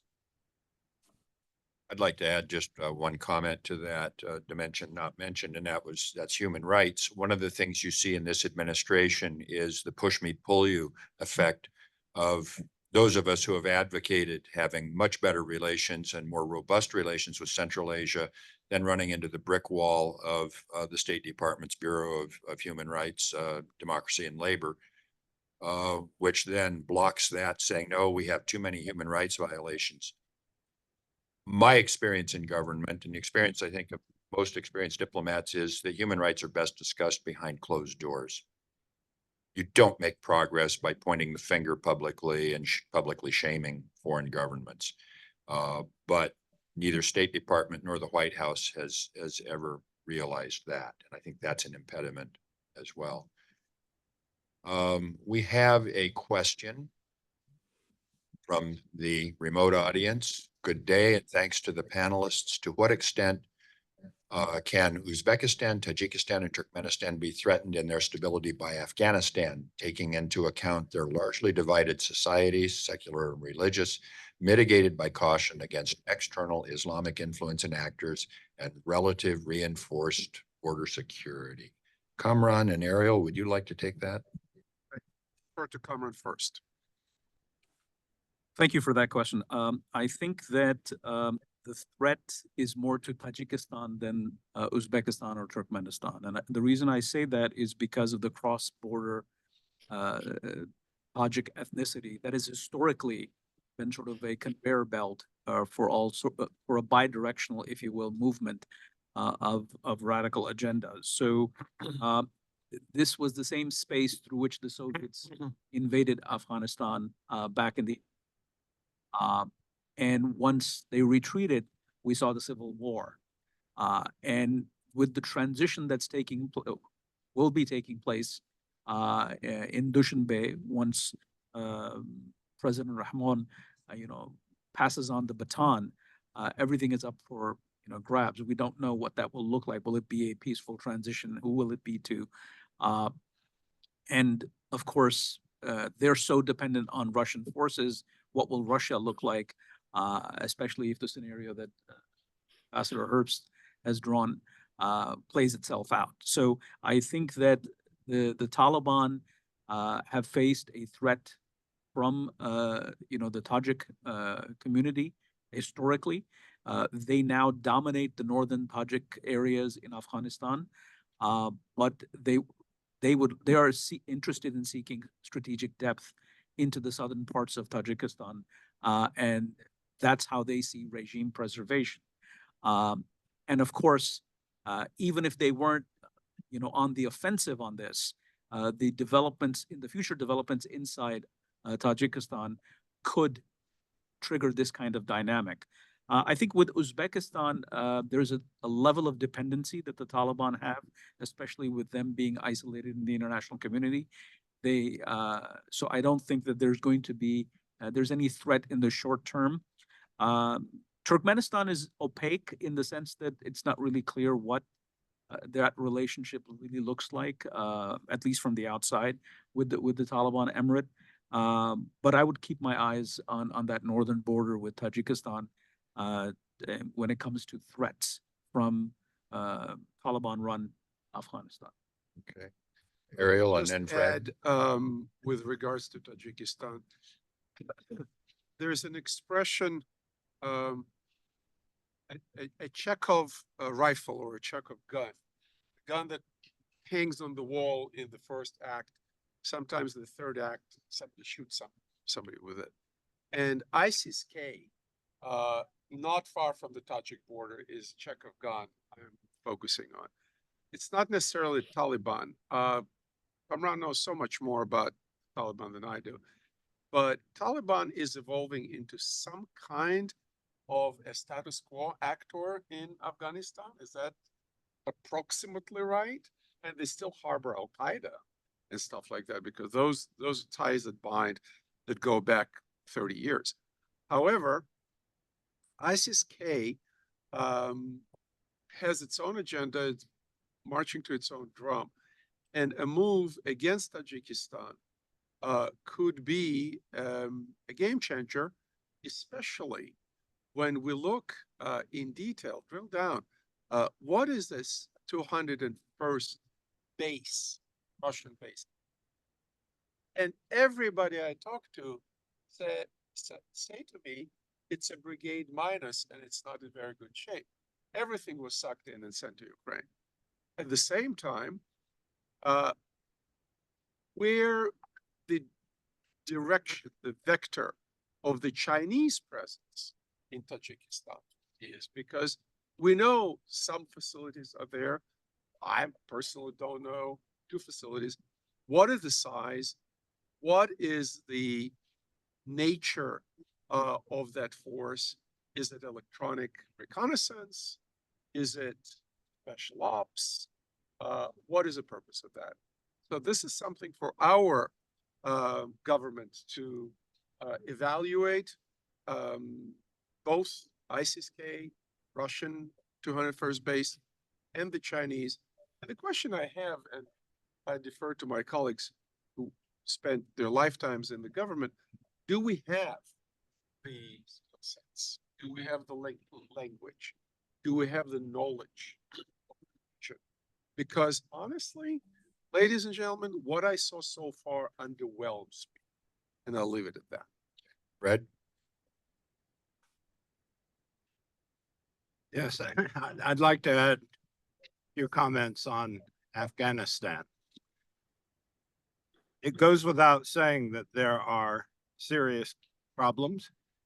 The control of the territory are whom do they not control, and what kind of danger do they pose? The problem of women, which is the single biggest impediment to recognition around the world. And this water issue that was mentioned correctly is a very serious one. Okay, those exist. But I want to stress that the United States is woefully, even disastrously uninformed and losing out by its ignorance and passivity with regard to Afghanistan. Let me just say, there was a conference 2 years ago, and that one was in Tashkent, in which 60 foreign ministers were present. Not one of those countries formally recognized the Taliban government, but almost every one of them had a charge d'affaires who was functioning everywhere as an ambassador. And this is true all over Central Asia. There was just a big Kabul market fair in Turkmenistan. I mentioned in my talk that the Kazakhs expect to double their trade. It's something like 3 billion next year. The Uzbeks are all over the place. They have some of the best, most capable people working on this. And all the Central Asians are working together and speaking in one voice with the Taliban. When the Taliban came to that conference I mentioned, 30 of them, very interesting. Who convened the conference? The president of Uzbekistan. Who was there? The foreign ministers of China, the foreign ministers of Russia. And when the president of Uzbekistan walked in the room, all 60 delegates stood up, except for Mr. Lavrov. It was clear that this local initiative by the Central Asians as a group, it wasn't a solo Uzbek affair, absolutely flummoxed the Russians. And I think I've been with a number of the Taliban people, especially in the area of transport. They know exactly where I'm coming from and where I'm not coming from. I'm obviously consider those 3 issues that I mentioned absolutely important, and they know that. On the other hand, Okay, Fred, can we wrap on the up? other hand, Fred, can we wrap up, please? Because there's we a have more conflict. questions. There's a conflict between the guys in Kandahar with the big beards and the guys in Kabul who have lived abroad in many cases, and we're not playing that, and we should. All right, thank you. Take up one question here from this audience and then go back to the remote audience. Go ahead.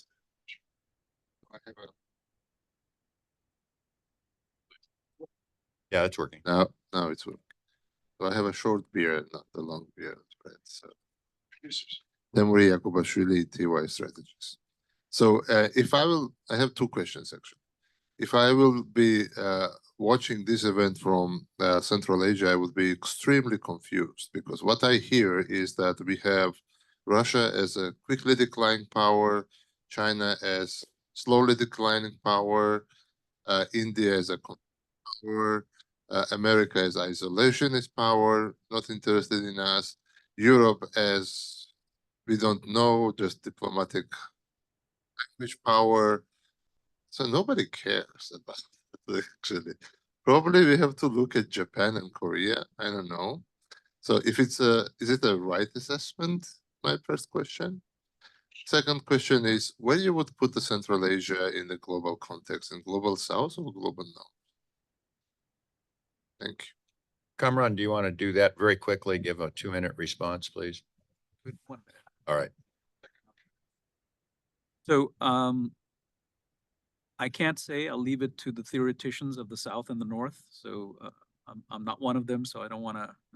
I don't want to say I don't want to answer your question. I just don't have an answer for you because it's beyond my area of expertise. But given the picture that has been painted here, and you have nicely summed up, I would say that Central Asia needs to look inwards as well. Be mindful of this moving strategic picture. We don't know where China is going. We don't know where Russia is going, let's say 4 or 5 years down the line. What will the situation in great granularity? We have a general understanding. What happens to, does Iran all of a sudden become a bigger player in Central Asia because of some changes inside Iran? We don't know that. What happens to Afghanistan? So I think that Central Asian states need to prepare, as a block, as a regional block. I was listening to a former U.S. ambassador, and he was saying that yes, there's C5+1, but what about C5? And Ambassador Hoagland, and he's a big proponent of this. And so I think that the Central Asian states need to up their game, and then I think it'll draw attention. If people are confused, well, that'll unconfuse them, hopefully. Okay, we're going to move on to the next question. We have a question from the studio, from the remote audience. Is Ambassador Abusiaita still with us? Yes. Yes, you are. Okay, question for you, sir. Not stuck in a historical loop or geopolitical trap with Russia. What is your opinion on this? Is it possible once again to repeat the question? Are we not stuck in a historical loop or geopolitical trap with Russia? What is your opinion? My intention is, because I'm confusing a little bit too, because for example, from previous speakers, because I have said that we need to proceed from the understanding that Kazakhstan and Central Asia are already a substantial part of the world. It's not the field, it's not the battle for the great games or geopolitical challenges resolving or something like this. This is one of the greatest message to all of the panelists, and practically maybe it will be something and respond to this question, which to the last question. My thinking is that multi-vector policy, it is, and it will be the concept for Kazakhstan, which will be cornerstone of our foreign policy. It's not just like my feeling. It was mentioned last time of President Tokayev in January in his interview to the newspaper that this is a still cornerstone. We have to add, we have to admit to make it real to make real the promises of what is happening now in the region. Because my feeling is, because as usually Professor Starr knows that Kazakhstan and Central Asia, everybody is saying that this is a breach between the East and West. But usually I'm saying that we're so tired to be breach. Because breach, it means that, why you build a breach? Because the breach, it means the gap between the West, East, between the South or North, and something like this.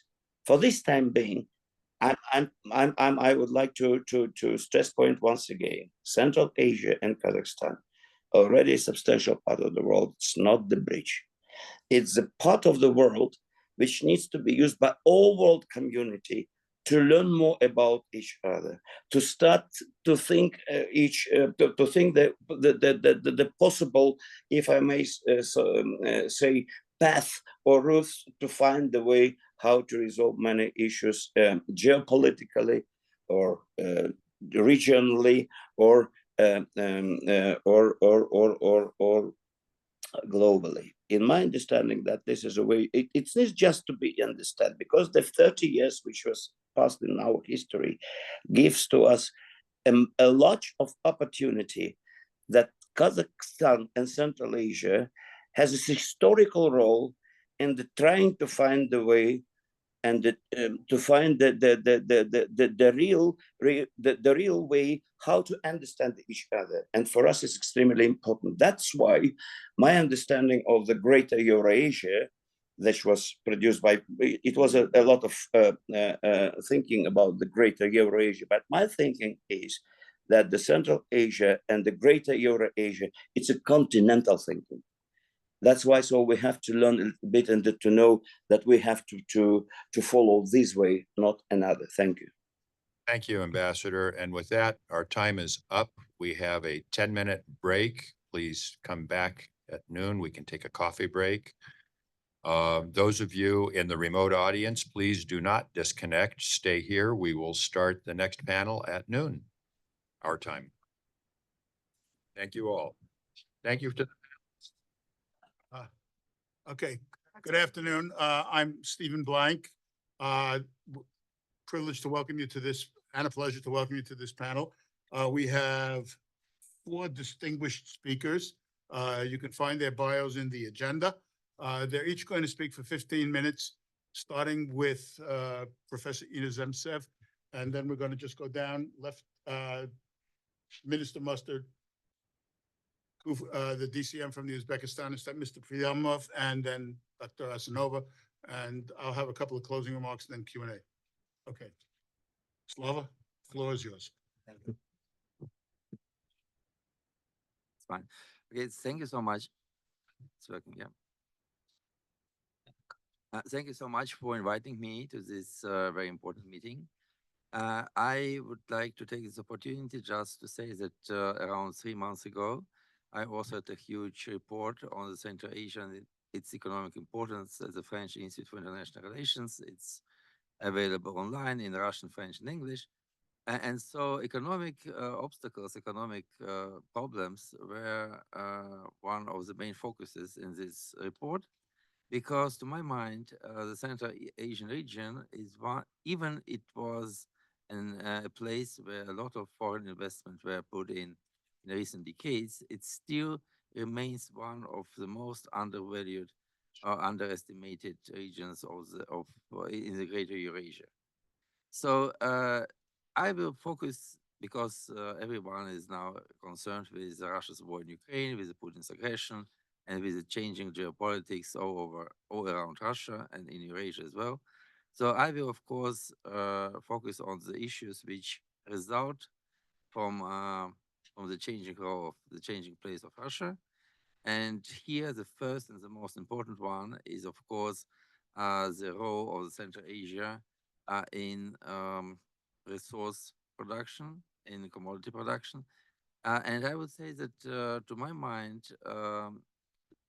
major powers of the region, like Kazakhstan, Uzbekistan, and all the others, are, because they are very rich in natural resources, because these natural resources have been exploited quite intensively for around 30 years so far after the dissolution of the Soviet Union.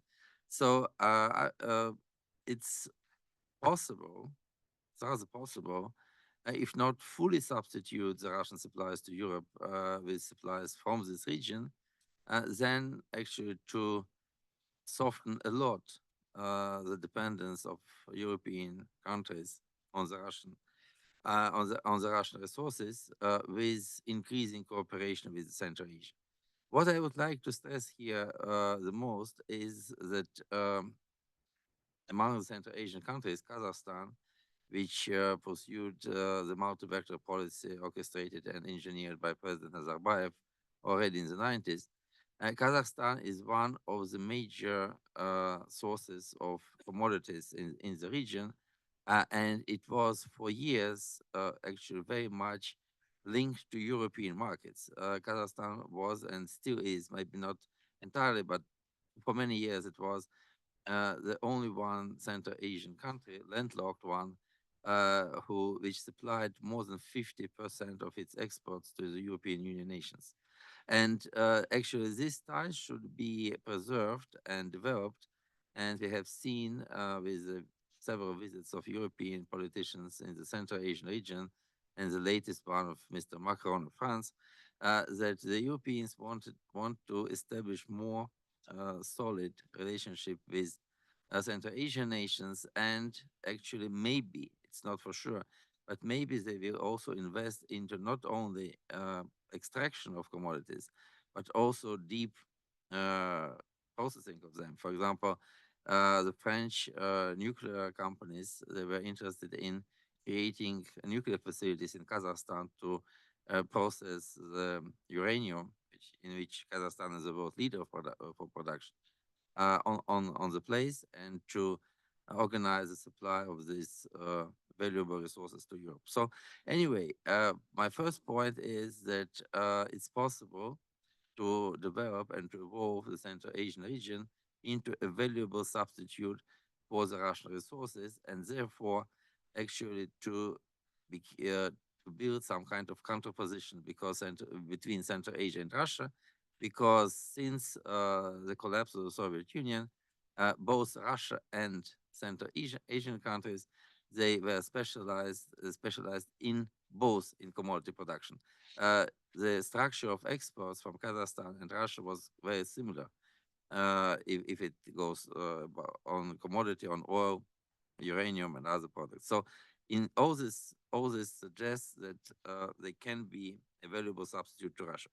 The second point is, of course, the problem of transport corridors, which was debated in the earlier session. I would not go in huge details, but definitely the middle corridor is of great importance because the Chinese were for many years disappointed by the Russian attitude towards the transport corridors. And I have been many times in China debating these issues. And I would say since at least 2016, 2017, the Chinese were very skeptical about the Russian capacity to organize these corridors, transition corridors from um, east to west. And now, when Russia actually opted out of the global system and engaged in this terrible war, it's definitely turned into a kind of dead end. So all the future transport corridors should actually bypass Russia, and therefore the importance of Central Asia increases dramatically. In this case, both United States and Europe and Turkey, all they are interested in developing these transit routes through the Caspian Sea, maybe through Iran and other destinations. And Russia would be actually quite, I would say, unhappy with this. It was also mentioned in earlier sessions that the Russians pretended for many years to have a special position, a special role in Central Asian affairs, and in this case, they are also failing. So, therefore, I would say any kind of success in developing this middle corridor would be taken as as an element of defeating and actually confronting Moscow. The last point, which I think is quite important here, and it should be mentioned, and it was, touched by me many times in Europe in different discussion, is the politics of sanctions toward Russia and the role of Central Asia and other post-Soviet republics in these politics and in these issues. I would say that speaking in Brussels, in Berlin, in Paris, every time you can hear that the sanctions regime should be organized in more tough system, yes, spectrum. And the problem is, and therefore all the European and the American officials visiting these republics, these countries of Central Asia, they are pressing them on minimizing the evading of sanctions or bypassing of sanctions by the Russians. It's an important problem, but I would say that to my knowledge, yeah, because I'm targeting a lot of issues connected with the sanctions policy, I would say that if you actually succeed in completely, excluding, trafficking in sanctioned product in Kazakhstan, or Uzbekistan, or in Armenia, the Russians will find some other solutions and some other ways and means to do this. But this issue disturbs a lot Central Asian governments, yeah, and oh yeah, definitely, and it actually prevents much more important and much more fruitful cooperation between the Europeans and American and the regional governments to exist. So my point would be that you should quite, quite seriously assess what you can get more, or whether it would be more effective to dump Russia and to confront Russia with sanctions, particularly including these countries, or it would be much more efficient to develop the cooperation with these countries, maybe even ignoring some sanctions issues, but to undermine the Russians' position as a commodity exporter, as a transit country, and actually as a former empire who once ruled this region and is facing the fading actually influence there. So maybe, once again, I will repeat and I will stop here. maybe it's better not to focus on sanctions and, sorry to say, even on the human rights issues, but fostering just geopolitical aims and goals in the region. Just when we are at war, and when we are in times of a war, I think the geostrategic consideration should be even some kind of priority. So this is some of my thoughts on this issue. Thank you. Thank you, Slava. Ambassador Mustard. Thank you very much for the invitation. The problem I have is that unlike the distinguished members of this panel, I'm what's called a blue-collar economist, which means that when I was a diplomat, I went out and did a lot of primary data collection, and then where it came to policy as a blue-collar political scientist, I did a lot of data collection, sent everything back to Washington so greater minds than mine could analyze what we sent back. The result of that is that after about 38 years of doing that, I have a tendency to look at things from a very big picture perspective and try to figure out where the trends are. So I'm not going to delve too much into details, but take a step back and say, what are the underlying trends that are driving both Central Asia and the attitudes of the neighbors and the rest of the world towards Central Asia? So please bear with me. We've talked a lot today so far about Russia and China, and I think one of the factors that hasn't really been addressed is Central Asia's desire for agency, as it's been put. In other words, the desire for Central Asians to be masters of their own destiny. Is there something wrong? No, Oh, piece of paper. All right. We're passing notes. I agree with previous speakers who said Russia is in a state of decline. The demographics are quite clear what's happening with the Russian population, particularly ethnic Russians related and relative to other ethnicities in Russia. The implosion of the Russian economy, which is very slow. It's almost imperceptible, but it is happening. The militarization of the economy. The other dimension that really hasn't been mentioned is the discreditation of Russia as a military threat. A few years ago, I talked to some friends in Kazakhstan and asked them what the position was of Kazakh people writ large towards Russia as a security guarantor for Central Asia. And they said, we've never viewed Russia as a security guarantor. We have always viewed Russia as a security threat to Central Asia. But that threat is diminishing because we can see that even the Ukrainians, what they can do in terms of destroying the Russian military machine. So Russia's ability to threaten Central Asia is somewhat diminished from what it was even 2 years ago. China's economic power is another factor. And to the degree that China views Central Asia, from my perspective as a commodity economist, China views Central Asia as a source of natural resources, pure and simple. Whether it's energy, whether it's the 40% of natural gas China consumes coming from Turkmenistan, or whether it is gold from Uzbekistan, uranium from Kazakhstan, it's basically China's policy writ large globally focused on Central Asia as a natural resource base. And then we have Central Asia's desire collectively to have agency. We first saw this, believe it or not just in the multi-vector foreign policy going back to 1992, but we have seen it as recently as 2017 when the foreign ministers of the 5 Central Asian states met on the margins of the UN General Assembly. And for the first time since independence, the 5 of them went out to dinner together in New York. And after it was over, the Kazakh foreign minister contacted State Department and said, oh, we apologize. We forgot to invite anybody from the Department of State, to which State Department said, no problem. We're glad you did it. Do it some more. So we're seeing this growing agency, the growing desire to, and this is an underlying trend that I think portends good things for Central Asia. We're also seeing it in the realm of trade, baby steps. to have rail lines that go from Uzbekistan to Mazar-e-Sharif, then onward to Kabul and Peshawar. We're seeing a rail line that the Turkmen are surreptitiously practically building to connect Turkmenistan to Herat, where it will connect to Iranian rail lines that then will go to Chabahar, a seaport. We have desire for pipelines.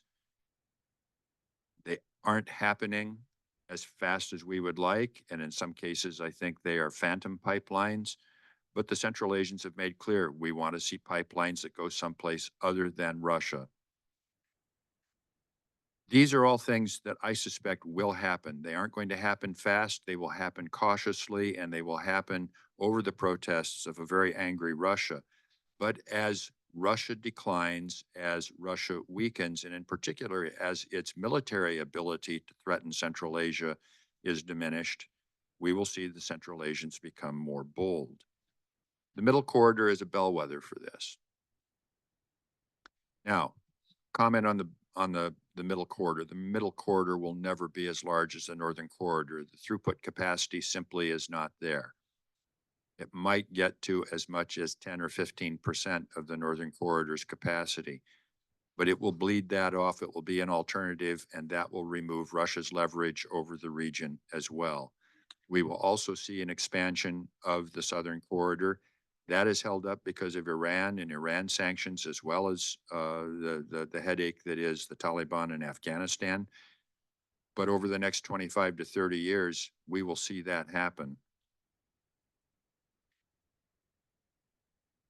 So I think if we look at these fundamental factors, 30 years from now, Fred and I will probably still be writing about the region, right, Fred? And we're going to continue to do our research. But I urge all of you, take a hard look at the fundamentals and where they're leading, and then do a little crystal ball gazing.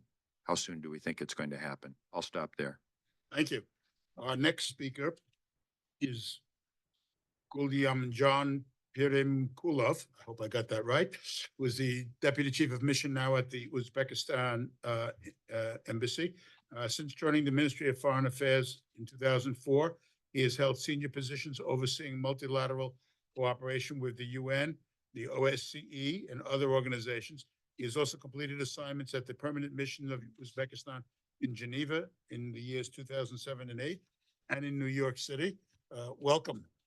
The floor is yours. Thank you so much. Thank you for introducing. Thank you, first of all, to organize today's event. Very interesting, very thought-provoking event, and inviting to speak. In my intervention, I would like to touch upon two areas. First of all, economic reforms in Uzbekistan in last few years, and good neighborliness policy in Central Asia.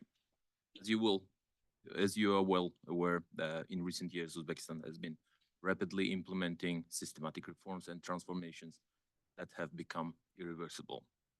The main focus is on liberalizing the economy, further improving the standards of living and well-being of the people, creating broad opportunities for entrepreneurs, ensuring the rule of law, and strengthening legal guarantees.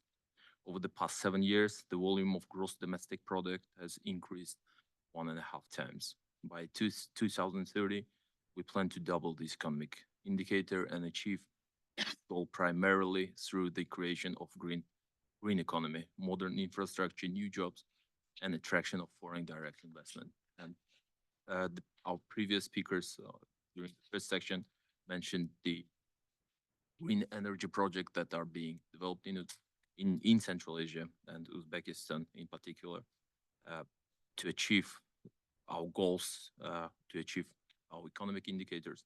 We need to guaranteed and stable energy resources. Thus, we are launching major joint projects in the field of green energy with 100% direct investments on the basis of public-private sector.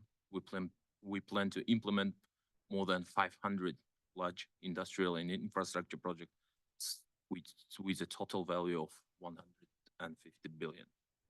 Important steps have been taken to liberalize foreign trade, custom duties and then for investors on raw material and goods of more than 7,000 items have been abolished. The Ministry of Investment, Industry and Trade has introduced a system of assistance to investors at all stages from the beginning of project to its launch. The efforts are being taken to join World Trade Organization in order to increase foreign trade activities and develop new markets. The requirements of the WTO are fully with the essence of our reforms. As a result of these transformations, Uzbekistan's status in the region as a state with the most diverse economy has further strengthened. In such rapidly developing areas as IT, tourism, education, medicine, Uzbekistan is becoming a regional hub. As the distinguished speakers before me today have already mentioned, the complex, alarming, and unpredictable processes ongoing in the international arena are becoming a serious test for the economies of countries of Central Asia, including Uzbekistan. In these conditions, we understand the need and the importance for us to continue to act unitedly and harmoniously to jointly seek effective responses to emerging threats and challenges. The current atmosphere of good neighborliness in Central Asia and the ongoing transformation favor this.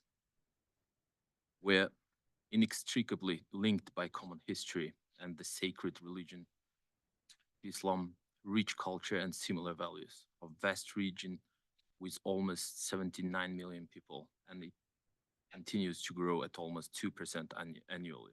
It has enormous potential for developing external relations in trade, economic, industrial, investment, innovations, and transport sector. It also creates a growing pool of labor resources. Just few statistics. The total GDP of the countries of Central Asia at the end of 2022 amounted to 368 billion, which is almost third higher than in 2017. The total foreign trade turnover almost doubled compared to 2017, amounting to 218 billion. The volume of total foreign turnover of the Central Asian countries with all countries amounted to 220 billion, and the total export of the Central Asian countries stand at 122 billion. In 2022, the indicator for domestic trade of the Central Asian countries, total export of the countries of the region to each other amounted to 11 billion, which is 9% of its domestic export. In 2017, these figures amounted to only 4 billion and 6% respectively. Continuing the policy of good neighborliness in Central Asia, we are actively increasing economic interaction with neighboring states. For these purposes, joint investment funds have been created and large regional projects are being implemented in industry, energy, transport, and water management. Location of Central Asian countries at the crossroads of transport corridors creates opportunities for the development of transit potential, both in relation to the transportation of goods and for the involvement of the countries of the region in the cross-border production chains. Our economies complement each other. We are connected by common trade and transport corridors and energy networks. Thanks to the joint search for new points of growth, we're achieving a significant results. The world has not yet fully realized the economic role and prospect of Central Asia as a region. The region is changing, and today its role needs to be assessed in a new way. The Central Asian states have made significant progress in their development and have serious growth prospects. We can confidently say that a capacious, integral, developing single market has been already formed, and our previous speakers touch upon many things, and as Ambassador Mustard started his speech today, we've talked a lot about Russia and China today, whereas we should be talking more about cooperation with Central Asia, with Central Asian countries. Thank you. Thank you, sir. Now we have Dr. Asenova. No, Doctor, not a doctor. Well, an honorary doctor. Honorary doctor, yeah. Okay, everything was said about economic development, a lot was said. I will just make a few points and we can move to discussion after that. The first point is the war, Russia's war against Ukraine has consolidated the Central Asian states, has consolidated the region. This is the first result that happened politically and subsequently economically. And it's not only the Central Asian region, other regions in around Russia have also begun the process of more consolidation and cooperation. And of course, cooperation of Central Asia with the Caucasus, Turkey, and other regions. Secondly, it gave time to the Central Asian states and to the Caucasus to solve some of the problems, gave them time because Russia is weakening, because the war is taking so much resources. It gave them time to figure out their future. And I think that the thinking now is much more serious about what the future is going to be and how to make the best of these opportunities. Central Asia has changed immensely since the Russian full-scale invasion of Ukraine 2 years ago. The multi-vector foreign policy that became first known and promoted as concept by former Kazakhstan President Nursultan Nazarbayev is now even more relevant, and I think it has become a survival tool for the landlocked Central Asian region. The war created economic and political disruptions along Russia's borders. It raised concerns about regional security, but also about economic stability. And the 5 states in the region responded by accelerating their regional integration and seeking greater Western engagement, especially in economic and energy development and transportation corridors. And here I have to say that while these efforts have the support from the United States administration in all papers and statements, I think that the European Union is actually making a concrete steps to promote better cooperation with Central Asia, not only the numerous diplomatic visits, but also lots of plans for investment in the region and projects that Western European and Eastern European companies are undertaking for the region. Whether this is going to be enough, whether it's going to be sufficient is to be seen, but the effort is there. The intention of the European Commission is to expand cooperation with Central Asia. It is because of the energy resources, but it's also because of the potential of Central Asia to produce fertilizers. It has gas to produce fertilizers, the potential of Central Asia to deliver food stocks to other countries and help with the crisis that was caused by Russia by attacking Ukraine, the biggest grain supplier for Africa. Central Asia's overdependence on export routes through Russia became a significant hurdle for its natural resources to reach international markets.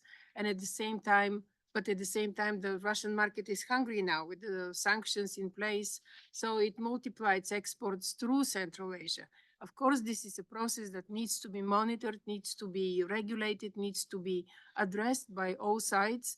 And I think here the responsibility lies with both the Central Asian governments, but also with companies that are selling certain equipment to potential buyers who are delivering to Russia. And that filter does not seem to exist.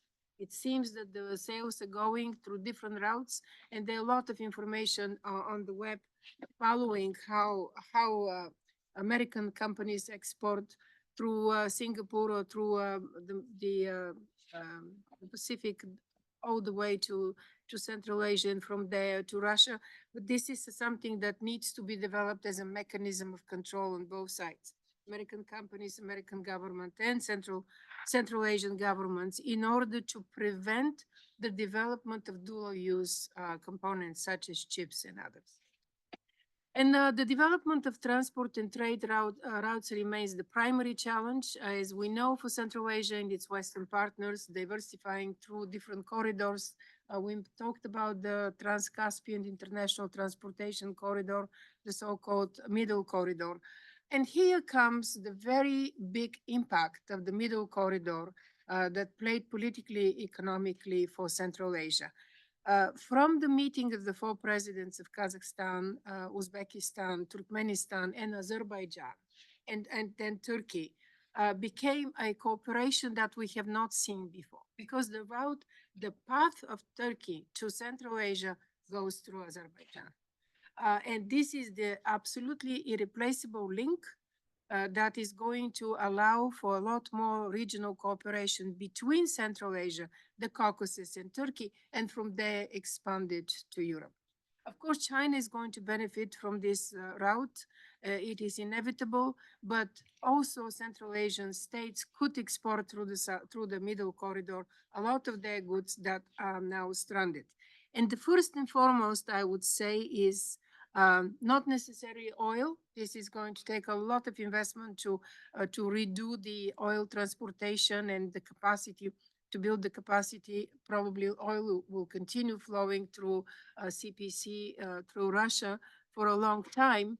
But for gas and for fertilizers, that middle corridor can become an essential route. And Azerbaijan is building a whole huge terminal for Central Asian fertilizers that is designated specifically for gas-produced fertilizers that are coming to Europe. And the other part that the middle corridor is going to be extremely useful is nuclear fuel. But here we have an obstacle. Kazakhstan has only one enrichment facility built by China, and the production goes to China.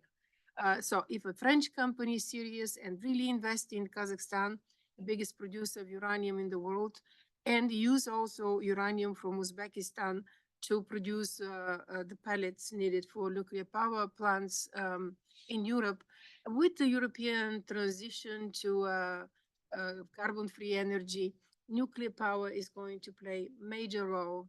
And in 3 years, this is going to be absolutely needed nuclear fuel for European plants, especially, and for the United States as well, especially if Putin continues to threaten with nuclear war.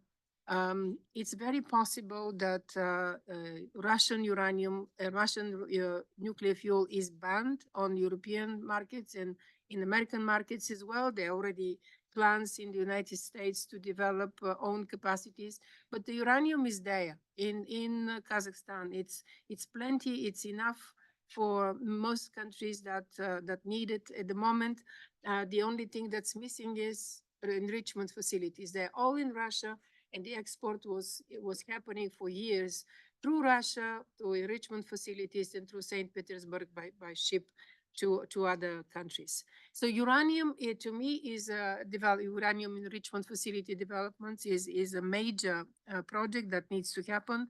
And the second project that needs to happen is the Trans-Caspian gas pipeline. We're not talking much about it, but SOCAR, the Azerbaijani oil and gas company, opened its second ever office in another country, in Ashgabat, a couple of months ago, after opening the first one in Bulgaria, which signals a very clear connection between the energy resources of Central Asia and the need for Europe, especially Eastern Europe, to receive gas from Central Asia.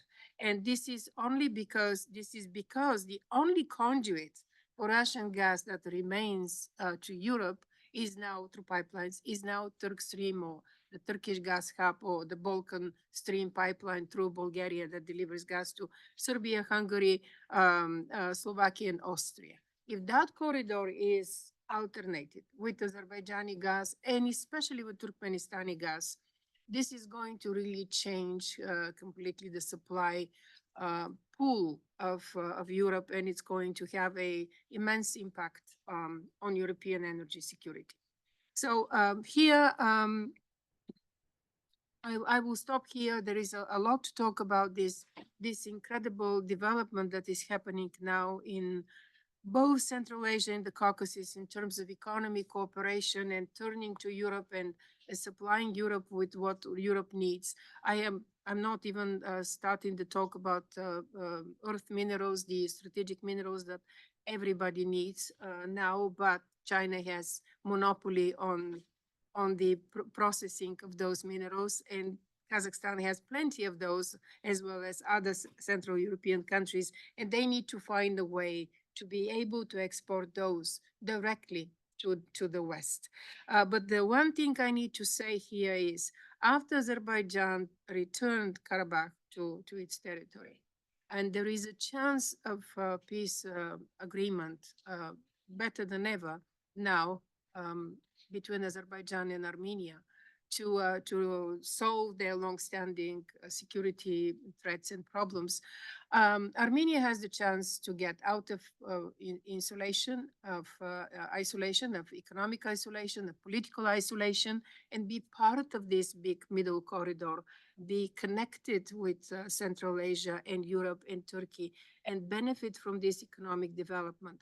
Because the economic development is not only focused on exporting raw materials, it's also focused on developing free economic zones with facilities that could add economic value to everything that is produced both in Central Asia and the Caucasus, and have tremendous impact on economic development of both regions. So hopefully we can see an agreement sometime soon, and if some European powers don't consider it's more important to condemn some countries for human rights abuses and political rights, but look into the strategic picture and see how they can impact even the political developments much better and much faster than just issuing condemnations.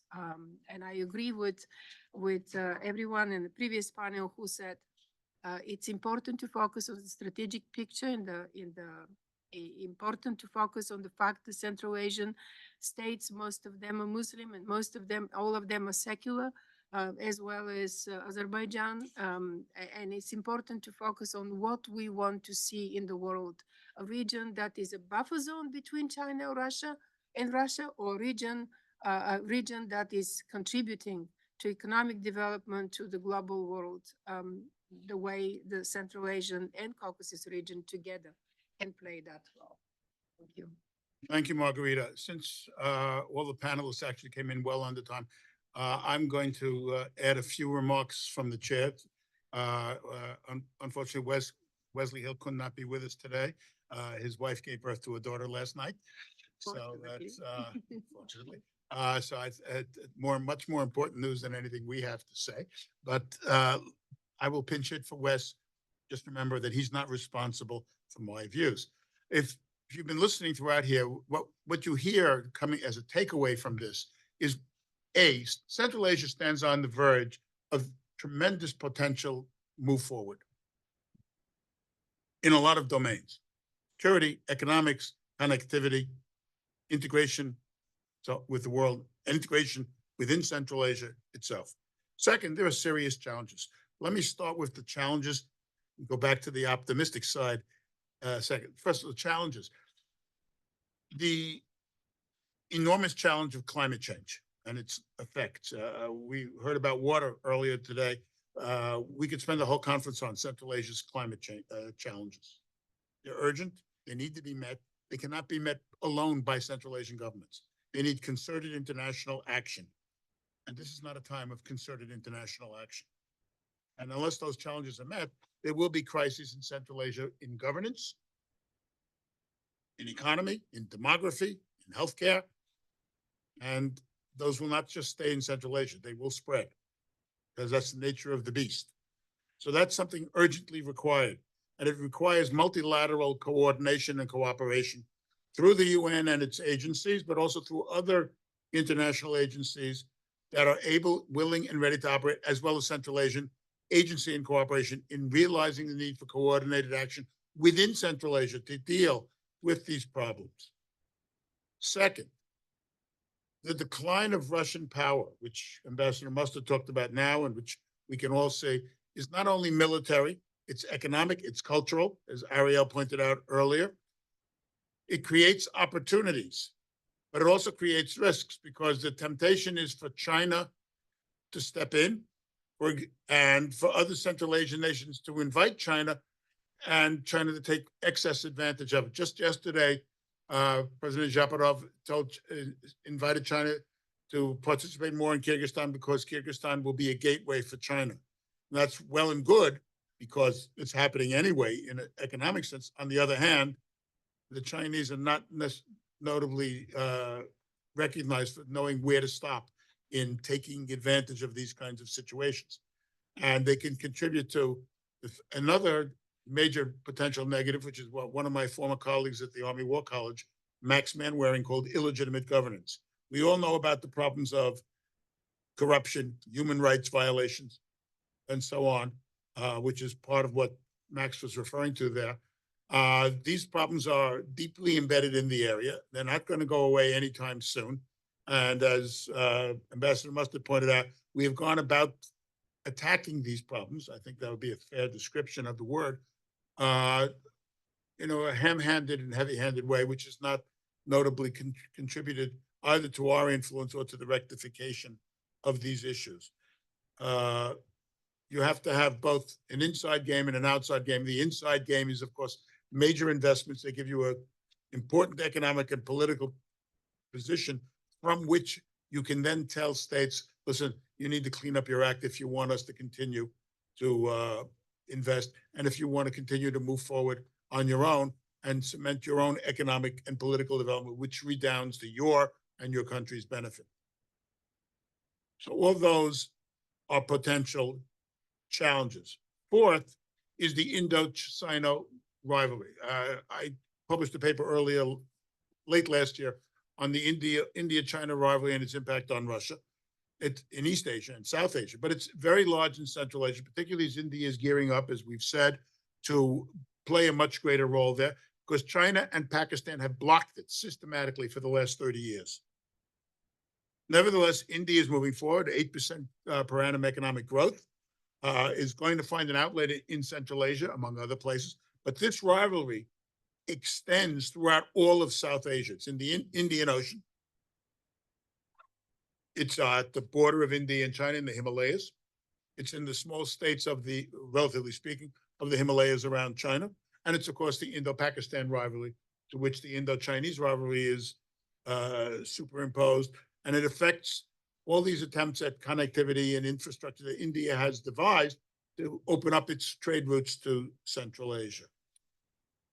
What complicates this, and this is the potential major threat to Central Asia, is the prospect of what we discussed earlier in the panel this morning, Pakistan becoming a failed state.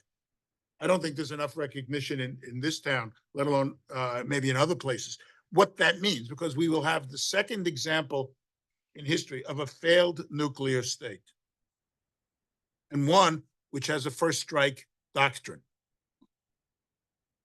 And second, where the military is absolutely in control and custody of the nuclear establishment, but which is the major problem in the governance of Pakistan, because they have brought Pakistan to this pass, and they show no intention of letting go.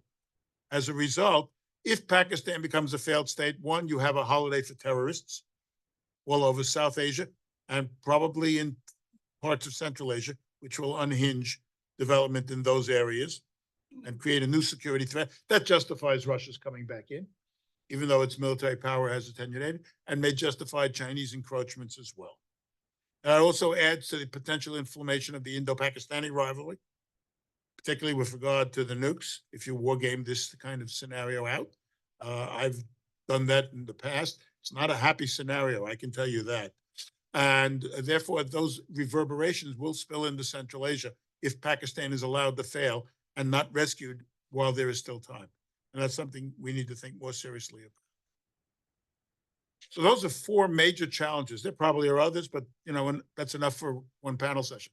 The advantages that can accrue to Central Asia are numerous. One, there's the beginning of a sense of we have to cooperate regionally, and that's not only with Central Asian states, but as Margarita said, with Azerbaijan.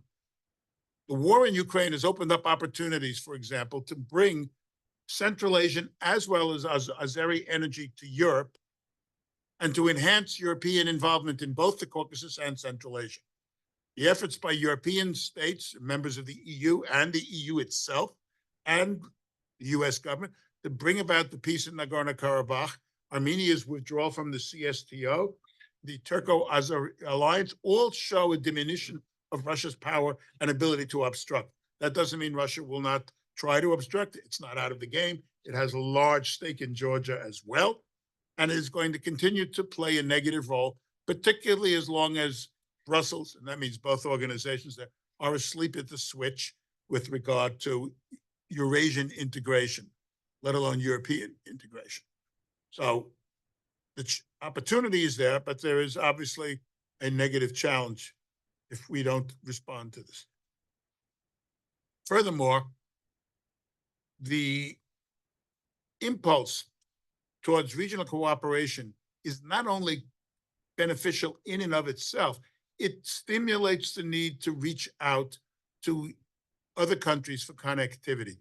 I'm old enough to remember 30 years ago, the big talk about Triseca. How many people here know what Triseca is? Yeah, right. I think Fred and I and Ambassador Mustard may be the only ones. So all these attempts, or most of these attempts, have run aground. We heard in the first panel some of the problems affecting the Belt and Road Initiative, particularly with regard to Pakistan. The International North-South Trade Corridor, that's the Russian plan to connect Iran through the Caspian Sea and then potentially to India, has been on the boards for 25 years and is still on the boards, and nothing's really happening. The Greater Eurasia Plan of the Chinese and Russians talked about a decade ago is stillborn. The Chinese are not going to let the Russians into the Belt and Road.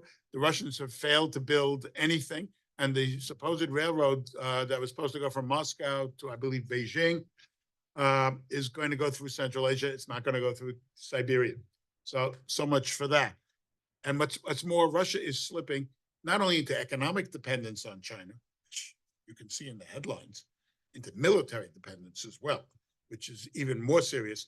And only part of that has been really discussed openly in the news. So again, that avenue of Eurasian integration has been stalled. This gives us an enormous opportunity for the United States, for the European Union, to step in with a coherent strategic plan, which is something Fred and I have been talking, and Ambassador Mustard have been talking about for 30 years to an audience that doesn't seem to listen, about the necessity and benefits of doing that, because that will help pacify this area, integrate it with the Caucasus and Europe, and create what you might call a virtuous circle, reinforcing each other.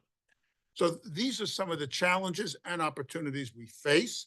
The opportunities need to be seized upon by this and whatever the next administration is, whether it's Trump or Biden. And the Trump administration's paper on Central Asia repays careful reading. I wrote an article about it 6 years ago. It was a good document, but there was no follow-through. There needs to be follow-through. We don't need more documents. We need follow-through. We need execution. And with that, I open the floor to questions. And those who are listening should send their questions to the chat function on the computer. Come on. Thank you, Stephen.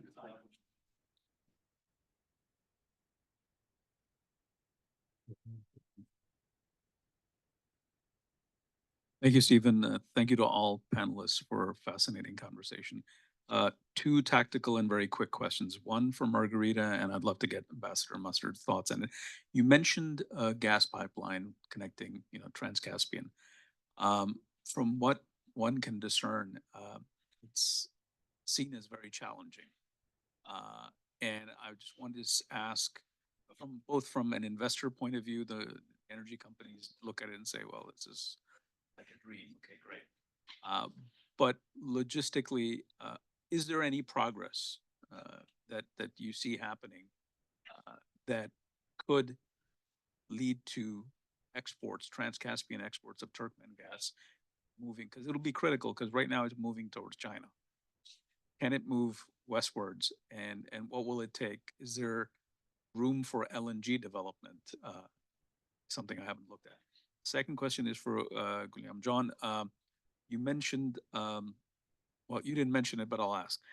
So given where Uzbekistan is geographically, and it's like it almost has best of both worlds, or both options, where it's benefiting from a relationship with China. There's obvious economic benefits to Uzbekistan.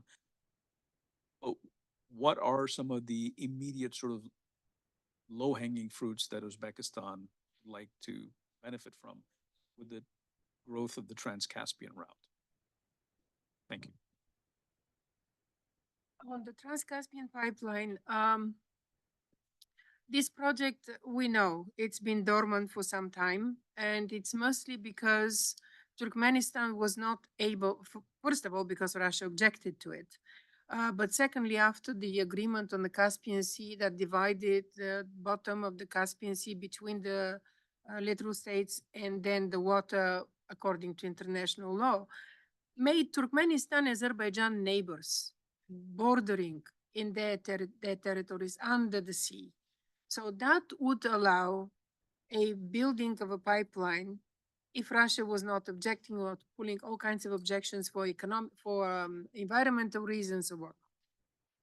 Now Russia is much weaker, and there is a chance for this development. The question is whether the Turkmens are going to jump onto this opportunity and not be afraid of Russia to do so.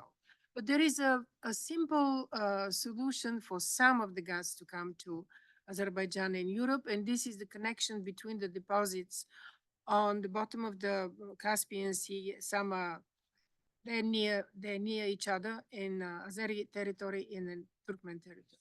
It's about 50 miles or less. That connection is very easy to be built between the two deposits and channel Turkmen gas down the line through the southern gas corridor to Europe. It is going to be really important, as well the importance of development of other deposits on the Azerbaijani side to deliver more gas to Europe. But it all depends to a large extent on whether the Europeans are going to sign long-term contracts to buy this gas. Because without a contract for 10, 15 years, buying contract by European clients, there is no point of doing the investment. So between Turkmenistan and Azerbaijan, probably it's not going to be huge investment, but for the development of new deposits, it is going to be much more significant, and then the producers want long-term contracts. I do see the Trans-Caspian pipeline eventually coming into play because Turkmenistan is losing money on this China deal. They sold their gas very cheaply, and that affected them. They paid off for those loans really a lot of money with the expense of their own people. So it's a political decision. It's not that much economic. It's a political decision.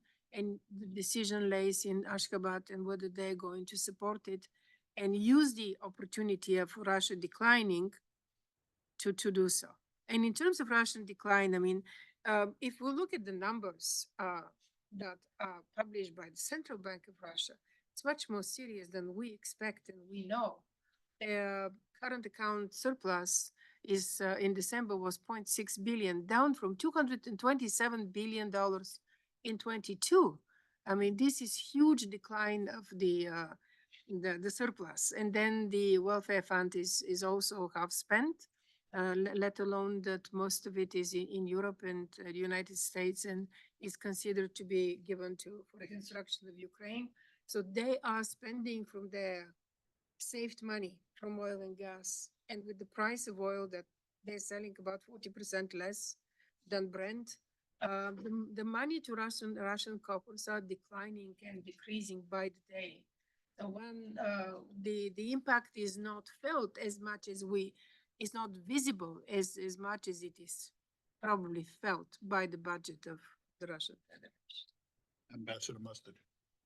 The first feasibility study on a Trans-Caspian pipeline was completed in 1999 by a company some of us here have heard called Enron. The ill-fated Enron. That was paid for by the U.S. government. There was a second feasibility study done a few years later for a pipeline from Kazakhstan to Azerbaijan. That was done by KBR subsidiary. Oil or natural gas? Both. That one was going to be both. And the point of these two feasibility studies is that technically there is no problem. Technologically, it is utterly feasible to build these. So the question then became, is it bankable? Can you raise the money? Couple of problems with that. First is that the Turkmen, after having been taken to the cleaners by the Chinese, when they signed their production sharing agreement way back when, have said no more onshore PSAs. They will not do a production sharing agreement onshore. So everything done since then is offshore in the Caspian. So the result of that is that if you cannot sign a production sharing agreement under which the investor takes title to some of the underground natural gas, what is called booking reserves, because you put those reserves on your accounting books. If you can't do that, then you can't go out and raise money in the money markets. And that's been an obstacle. So when you ask the investor's point of view, comrade, that's the investor's point of view. How can I raise the money? And if you look at a full-sized 30 billion cubic meter per year pipeline to go from Turkmenistan to Azerbaijan, you're talking about roughly $8 billion of what it would cost to do that. Nobody's going to raise that money. The Azerbaijanis have already said, we won't pay for that. The Turkmen have said, we will deliver it to the Caspian shore, but anything beyond our boundary, someone else has to build. That's not our responsibility. Nobody's willing to do that unless they can book reserves. The second problem on that is if you take 30 billion cubic meters of gas from Turkmenistan, drop it at Sangachal in Azerbaijan, where does it go? The infrastructure is not there to absorb another 30 billion cubic meters, and that's going to require additional investment from presumably a Europe that is in the middle of a transition to green energy and is saying, if we're going to invest in anything, it's not going to be in fossil fuels. It's going to be in something other than hydrocarbons. On the SOCAR office, interesting thing on that, on SOCAR, the main reason SOCAR has opened an office in Ashgabat, as I understand it, is to deal with the Dostluk field, which has had no progress made on it since the agreement was signed. So that remains more abundant. On the connector, I can spend hours talking to you about the connector. I finally gave up and I left Trans-Caspian Resources because I saw no future. The Turkmen made it very clear they were not going to let a connector go through because it's not 30 billion cubic meters and Ariel. Ariel.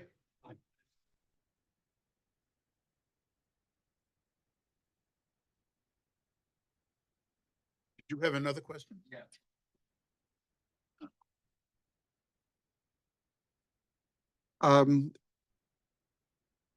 A week before last, I was at an energy conference in Houston, Texas.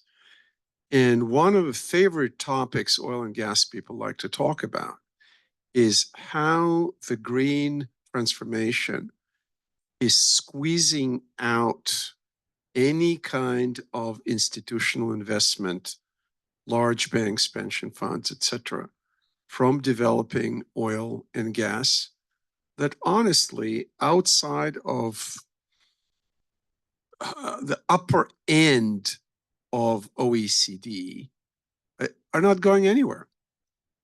You cannot go to Zambia or Tajikistan and say, oh, give up all fossil fuels tomorrow and just continue with solar and wind. And Tajikistan, which was blessed by a lot of hydro, there's less hydro now, also because of global climate change. So how does the panel see the sources of funding for hydrocarbon energy projects in Central Asia, if anybody has any contribution here? Ambassador Mustard, and then anybody else? Ariel, what we're hearing from the companies is that they're willing to invest in existing assets. And so if there is an existing oil play or an existing natural gas field that can get a certain marginal investment, they'll invest in that, but they're not going to do large infrastructural developments on the scale of a Southern Gas Corridor or anything like that. That if there's something that they can add $500 million to something by adding some compressors to an existing pipeline, they'll do that. You're talking about what you're hearing from the financiers. I'm hearing from the energy companies. Yeah, I mean, we're talking to BP, ExxonMobil. What do you mean? You need new fields, you need green fields to replace the existing reserves that have. That's not where their strategies are headed. Their strategies are headed towards the green transition, investing in renewables. That's where the big money is going to go. These have been corporate decisions. You had another question, Comrade? Yeah. Thank you. Just to add to Ambassador Mustard, that's where big money is going, actually, to green energy. Unfortunately, I couldn't find the statistics, but recently our president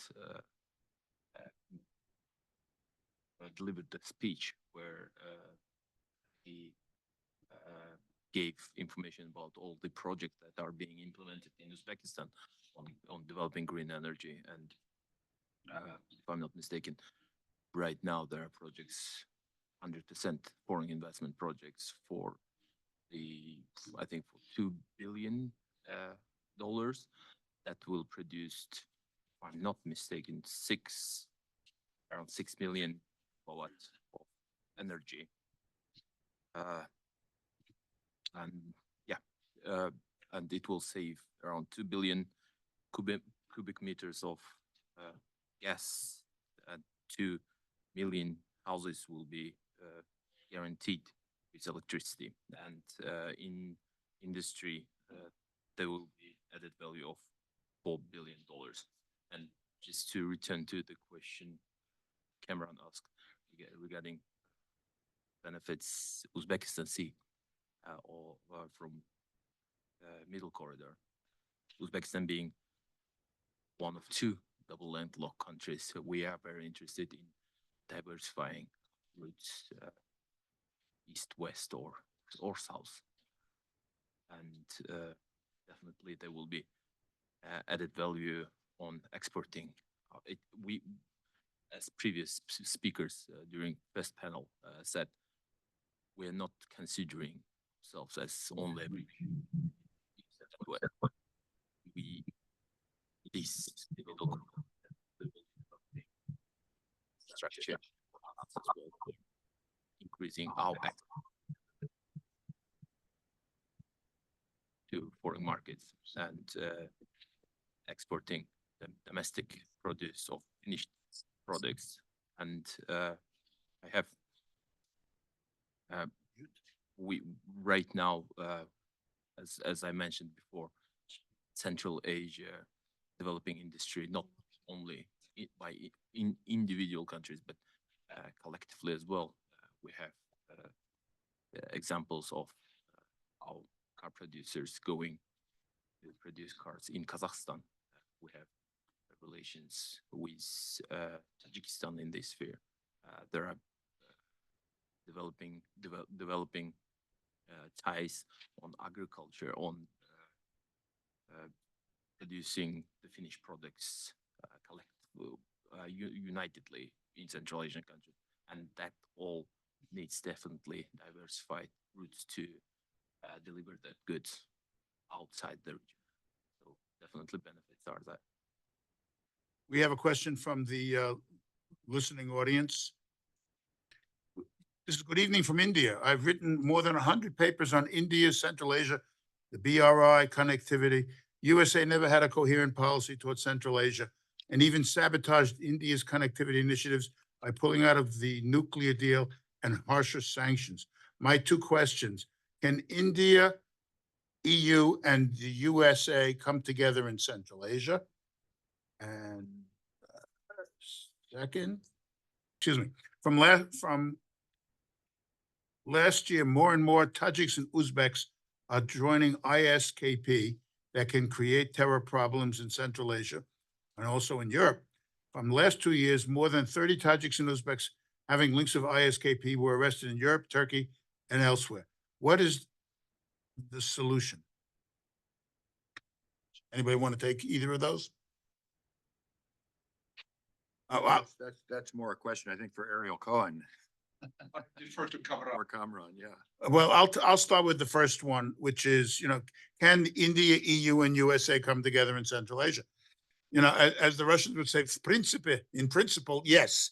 But, this has to be negotiated. And there are serious obstacles. We just talked, for example, about the Green Revolution. For example, if Donald Trump gets elected president, I'm pretty certain that the emphasis on green investments in the United States will be seriously undermined.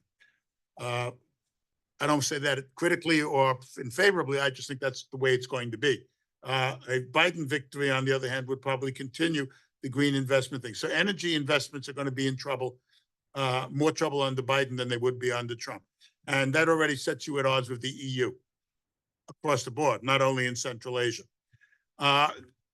If there is to be a tripartite understanding, not even an alliance between India, Brussels, and Washington, that has to be negotiated. That's going to take quite some time to do. I don't even see that as happening on the agenda.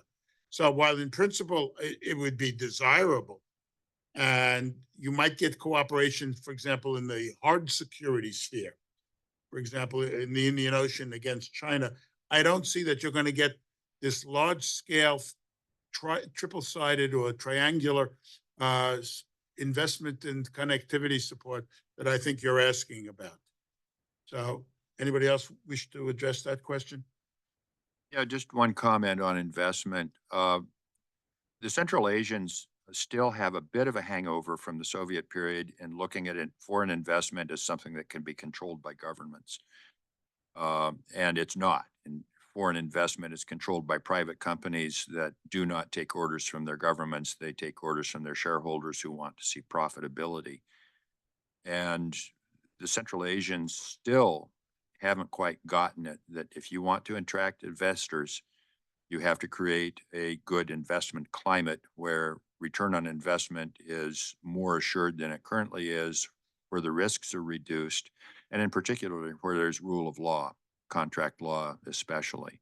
And I haven't seen as much progress on that in Central Asia as I would like to. So part of the short answer there is you're not going to see lots of EU and US investment, and I wager, based on my 3 years in India, you're not going to see a lot of Indian private investment either. Can you answer, come on to the terrorist issue?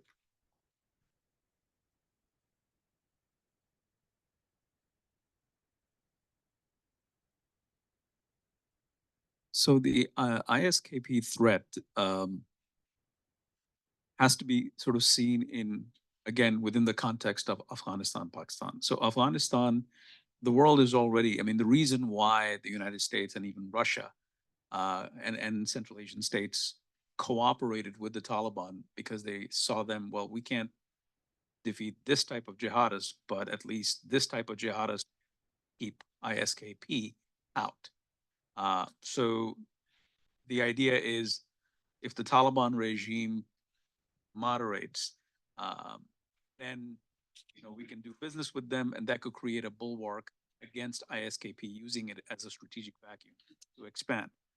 What we're not looking at is, and what you talked about, Stephen, is Pakistan, because even if the Taliban were to sort of keep things under lock and key for the most part, that border is porous and it's going to slip over. We're seeing that slippage happen in Iran now. So you have these attacks in Iran in provinces, not just Sistan, Balochistan, which is on the border with both Afghanistan and Pakistan, but also in Kerman, which is further deep in. The attack on the grave of Soleimani is a key example of that. And that's not the only attack. There are other attacks that are taking place. So if Pakistan were to somehow spiral out of control, I'm not saying the government is going to fall or it's going to be a failed state, but the writ of the state begins to recede, which it already is. If you look at the Western periphery, that's a large area for the ISKP to operate. And ISKP has allies within Pakistan, like Lashkar-e-Jhangvi, which is also a anti-Shia group. And the threat to India comes from if this metastasizes in Punjab. in the core of Pakistan. And so that makes it a threat to India. I hope I've addressed that question. Gentleman over here in the gray jacket also had a question. Just 30 seconds to follow up on Kamran's comment from the European perspective. Europe consistently failed to track, intercept, and prevent radical organizations that became violent.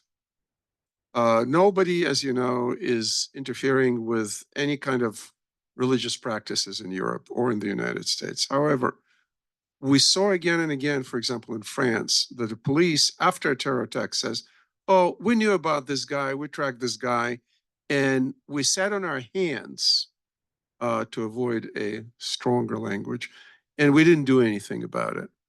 I think it's less so now in Germany, but it's still the case in a number of Western European states. Eastern Europe is a whole different discussion. What you also see in Europe now is the rise of the populist right, populist far right.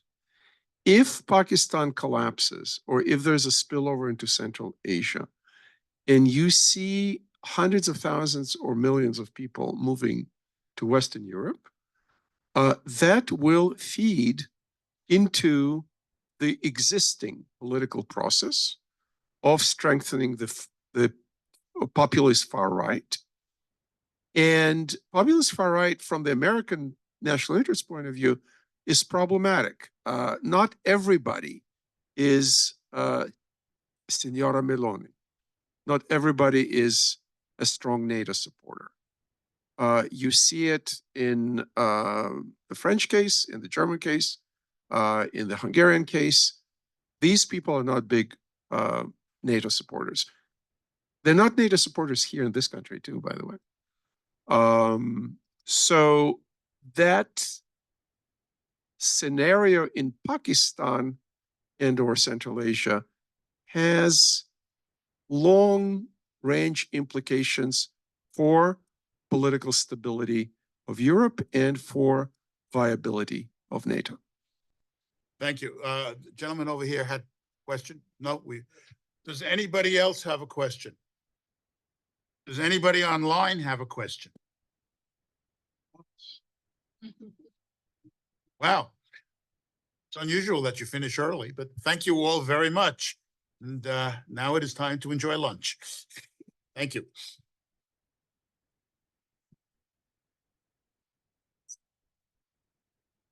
Acknowledge our young staff from ITIC.